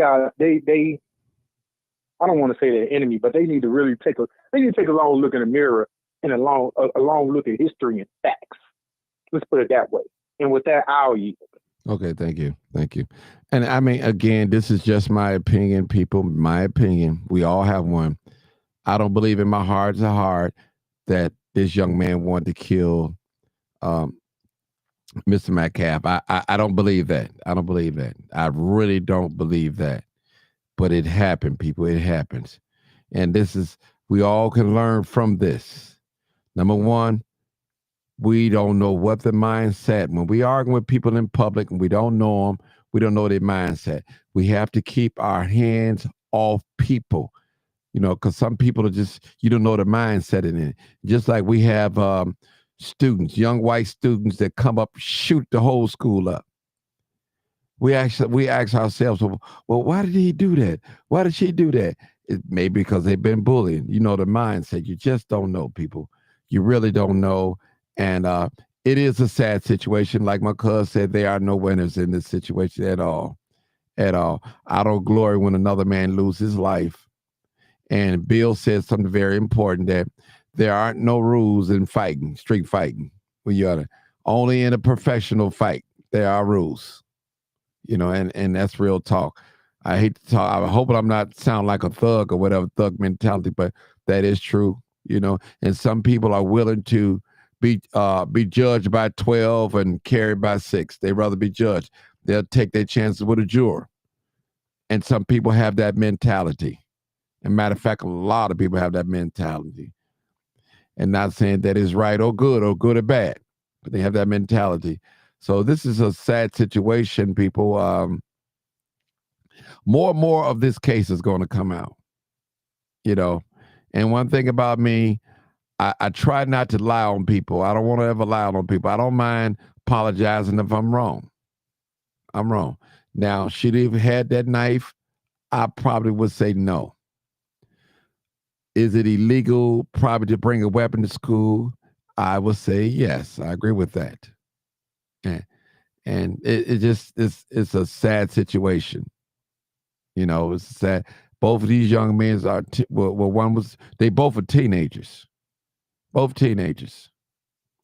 And people, young people, if you're listening to me tonight or this evening or this afternoon, whatever time you're looking at this video, keep your hands to yourself and try not to get into an argument. Try not to. Try to walk away if you can. Avoid confrontation, because sometimes confrontation leads to a place where you might not want to go. And it may take you to a place where you're not ready to be right now. So I'm going to take this last caller and let him talk, and then that'll be it for me. Been on here almost 3 hours. I'm going to take the last caller. He called in already, but I'm going to just take his call. And come on, caller 281 real quick. Trouble J. Yeah. Come on real quick, because you're my last caller. I was trying to end out. I'm going to take your call. Go ahead, brother. Are you calling 281? Yeah. You last caller. Last caller. Last caller. Well, I mean, basically, all I want to do was rebut back what I was trying to say. The principal called. She apologized. She made the boy apologize to my son, and that was the end of that. 900 number, the lady from 900. She's absolutely right about a lot of stuff that she said, and a lot of people downplaying what she said. She's a little angry, and she has the right to be angry because nobody's really. Well, tell us what she right about. Tell us what she right about. Don't just say tell us. No. Tell us what she right about. What she said about if you break the law, you have to stand before the law. If you break the law, that's one of them. Okay. So I'm not going to go into a debate with you on that. All I'm saying is it's not. No. It's not a debate. I mean, this is we tell the truth to shame the devil, and we know if you break the law. You know, some laws that you break, it's not a death penalty, and we understand that. We know you. We know break the law. We know about the law. We know, but go ahead. She made some valid points. So getting back to the angry Karen that called. Getting back to the angry Karen that called here earlier today, nobody called her once. I'll call her myself. Right. The angry Karen that called here. She did mention that she was on med. Anything west of the Mississippi, if you know anything about that, anything west of the Mississippi that don't look like us, most of the people crush their drugs up and they sniff them. Instead of taking them the oral way, they sniff them. Where you going with this, brother? We don't need. I'm just. Come on now, brother. Come on now, brother. Yeah, really. If you want to throw a snowball, we can throw snowballs back too. Yeah. We're not throw snowballs back. Yeah. Come on now. We're not attacking snowballs and throwing back. It's the same thing. No, it's the same thing. No, look, she came over here and was worse than what she was yesterday, and nobody called her out for it. She was worse. She just tried to use a little crafty words to try to make it seem like she was trying to be cool about it. But at the end of the day, you put an apple in her mouth and you rotisserie her ass. That's what you do. But I'm going to move on. You got a great show, Martin. Thank you. You got a great show. I hope you continue to do what you're doing and everything and this and that. But just remember, man, people have a voice. And if you let them speak, they will tell you where they're coming from. But you just got to let them speak and let them come where they, let them know where they let people tell you where they're coming from. Okay, because this is a very hot subject. We are so blind to think that we're going to continue. You think one day we're going to wake up and this racism is going to end? Never. No, but that shit ain't gonna never end. Yeah, but see you got on here and said something about Trump that he got the power to stop it. Now that's not that's ridiculous. He don't got the power to stop it. He's the most powerful person in the world. Man, come on. He's the most powerful person in the world. Hold it, brother. And we had this discussion before. You tell me how Trump can stop racism, bro. The same way he can get up and tell people to do the insurrection. Do I got anybody want same way, Martin? Anybody want to respond to that? Because I'm not going to respond to it, because, I mean, let me just say this. You cannot legislate hate in people's hearts. You can't do it. It's not going to happen. It's just like me trying to turn a gay person straight. If that's what their sexual desires and their passion is, that's what it is. So I'm just saying, you can't, listen. We got Chicago, where you from, where I'm from. We got the stiffest gun laws in the country. And guess what? Every weekend, 10 shot, 4 shot, 5 shot. Is that going to stop people from getting shot? Is that going to stop people from carrying guns? No. Everybody know if you kill somebody, more likely, if you get caught, you're going to jail for a long, very long time. We all know these things, but we continue to do these things, brother. Hate will always be here until God come back. It's not going anywhere. It sounds to me like they saying, if I can't get you this way, I can get you that way. It could be. Maybe I don't have to kill you no more. Maybe I don't have to kill you accidentally no more and get sued millions and millions of dollars for the city because we accidentally broke somebody's neck or we accidentally shot somebody 5 or 10 times with their back, running down the street and their back. All I'm saying is this. Only people who can change that is somebody that don't look like us, bro. That's it. How could somebody change somebody's heart condition? I mean, if they got something different. The same way people, man, listen, you got people that follow you though, Martin. Somebody has joined. Okay, the white woman, she called back now. It's going to be a problem. Yeah, that's let me. Let her bring her ass back on up in here then. Let her come on back up in there. Let it be one big ass free fall. I'm ready for that. Because all you need is some black dick and you'll be okay. Now, all you need is some black dick and you'll be okay. Bro, come on now. You'll be okay. You'll be okay. I know that's what it is. Because I know that's what it is. Because if you didn't get it, if you was getting some, you wouldn't be so hostile. You pissed off because you probably ain't getting none. Yeah, you're right. Don't sniff your pills. Don't sniff your pills. Don't sniff your pills. Now, don't sniff your pills. Okay, hold it. Am I going to get to respond? Okay, hold it. I'm gonna let you respond. Hold it. I'm gonna put you on mute, brother. Let it respond. That I don't know if I can dismiss my pills, but I don't need to do that. I have a doctor, and he kind of regulates that. Wow. Hello? Yeah, I'm here. Go ahead. You on live. Go ahead. You on live. Go ahead. I thought I was talking to him. I didn't know I was talking to you, Martin. No, you talk here, but I don't want y'all going back and forth. I'll let him respond. I'm not gonna get it. See, with both of y'all. Here. Okay, both of you guys screaming. Here to take this. Okay, hold on. I'm not gonna scream. Okay, but I don't want y'all. Listen, we can sing together, but we can't talk together. It's just, trust me, to the outside audience. Hold it. Here. Okay, I'll give you a chance to say something.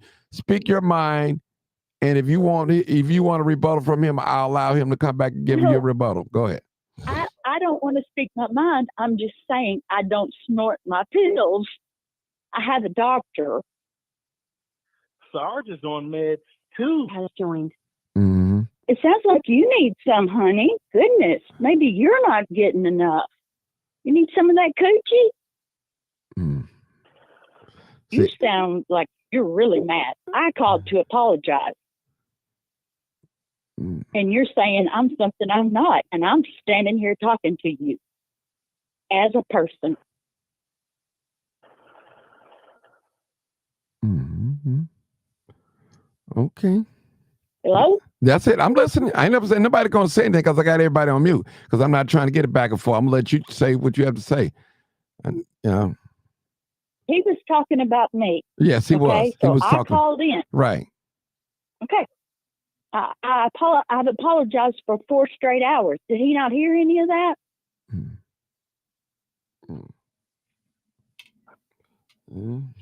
If you're not gonna let us talk, but I don't want you. Okay. No, I don't want. See, I don't want. I don't need that scream. You hate, Mark. Right. I don't want all that because. Am I screaming? No, you're not. Talk softer. I'm not. No, no. Actually, you're good. But what I'm trying to screaming, I think it's the black dick. Yeah, he was screaming that, and I listen. Well, okay. He was definitely screaming that. Yes, he was. Well, I answered him. I don't snort my pills. My depression medication. I'm not sure if you can snort it, but I have a doctor. That's the first thing he said. Yeah. All right. Well, we're not trying to get the Jerry Springer stroke going on here, arguing back and forth like that. I know. I understand that you. Honey, I'm here to apologize. You did it. You actually you did your. I accepted your apology. For those of you that accepted apology, thank you. Those of you don't accept apology, it is what it is. I can't make you accept apology, but she apologized. I accepted apology. I accept the apology. Mm-hmm. I mean, if he needs some pills to snort, I might be able to find him some. Yeah, Lord. Yeah. I don't do that personally. Mm-hmm. Okay. I know people who do, but I don't do that. All right. Okay. That's it. I'm gonna go to the next caller. That's it. Thank you. Thank you. You can hold on if you like. Martin. Bye. Thank you. Bye-bye. All right. Yeah. Go ahead, 900 in. Sarge, I got to make you the last one, man. I'm tired. Been on here 3 hours. 3 hours. Go ahead. 900, go ahead. Yeah. Yeah. So, like I said, justice hopefully will prevail. And I'm not even going to go back and forth with that guy who called in because, I look at it like this.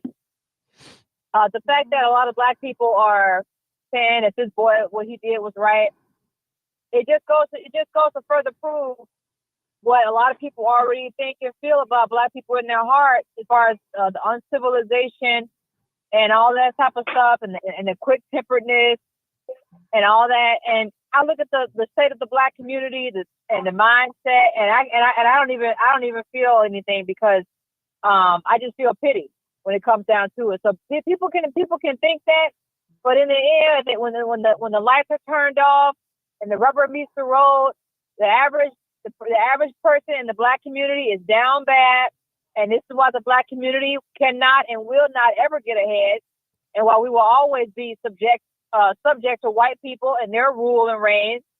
and it's because of their mentality. So, and that's what it is. That's what it is. Okay. Thank you for your comment. All right. Sarge, go ahead. Close us out. Okay, I'm gonna close you out right quick. It's nothing like someone with a defeated mindset. Yes, nothing like it. Now, if you have a defeated mindset, pardon this noise. I gotta bring the trash out. It's Tuesday. Trash is picked up every Wednesday. But 900 would know that since she lives like right by me. Now, defeated people are defeated people. People defeat themselves mentally. Now, I hope that the young man in Texas receives a fair trial. And I can understand people going in on 900, but the name calling thing, I'm like this. If you're calling her a coon, then you are just as racist towards someone that's black as a white person is racist at somebody black. When are black people going to start getting the grip of that? When you are using racial slurs against black people and you're black, that makes you just as racist as the person that you're accusing of racism in the first place. You know, now I realize everybody can't pass the common sense test, okay? This is America. People fail the common sense test all day long, Martin, you know? And I'm going to end with this. I'm glad that she watches my Instagram, YouTube, and my Facebook platform, because I'm going to make some sexy videos, including her name. Oh, sexy. I'm doing it tonight. Sexy, sexy, sexy. Watch my Facebook page in about 10 minutes. I'm done. Okay. Well, I don't know about y'all, but you already know what it is. Live, uncut, unedited. Tell the truth. And what? And shame the devil. I love being black. I love being black. I love being black. I love being black. I love being black. I'm in love with my kinky hair. I'm in love with my full lips, my broad nose, my complexion. Thank God for making me who I am. There's not a social media post. There's not a mainstream media. There's no derogative music gonna have me hating myself and hating my people. I love black people. I love them. I love them. God, if I die, I can come back. Give me to some black parents. That's my story, and I'm sticking to it. And I'll run before I take it back. Then I add more to it, as Dr. Charles G. Hayes says. Rest in peace.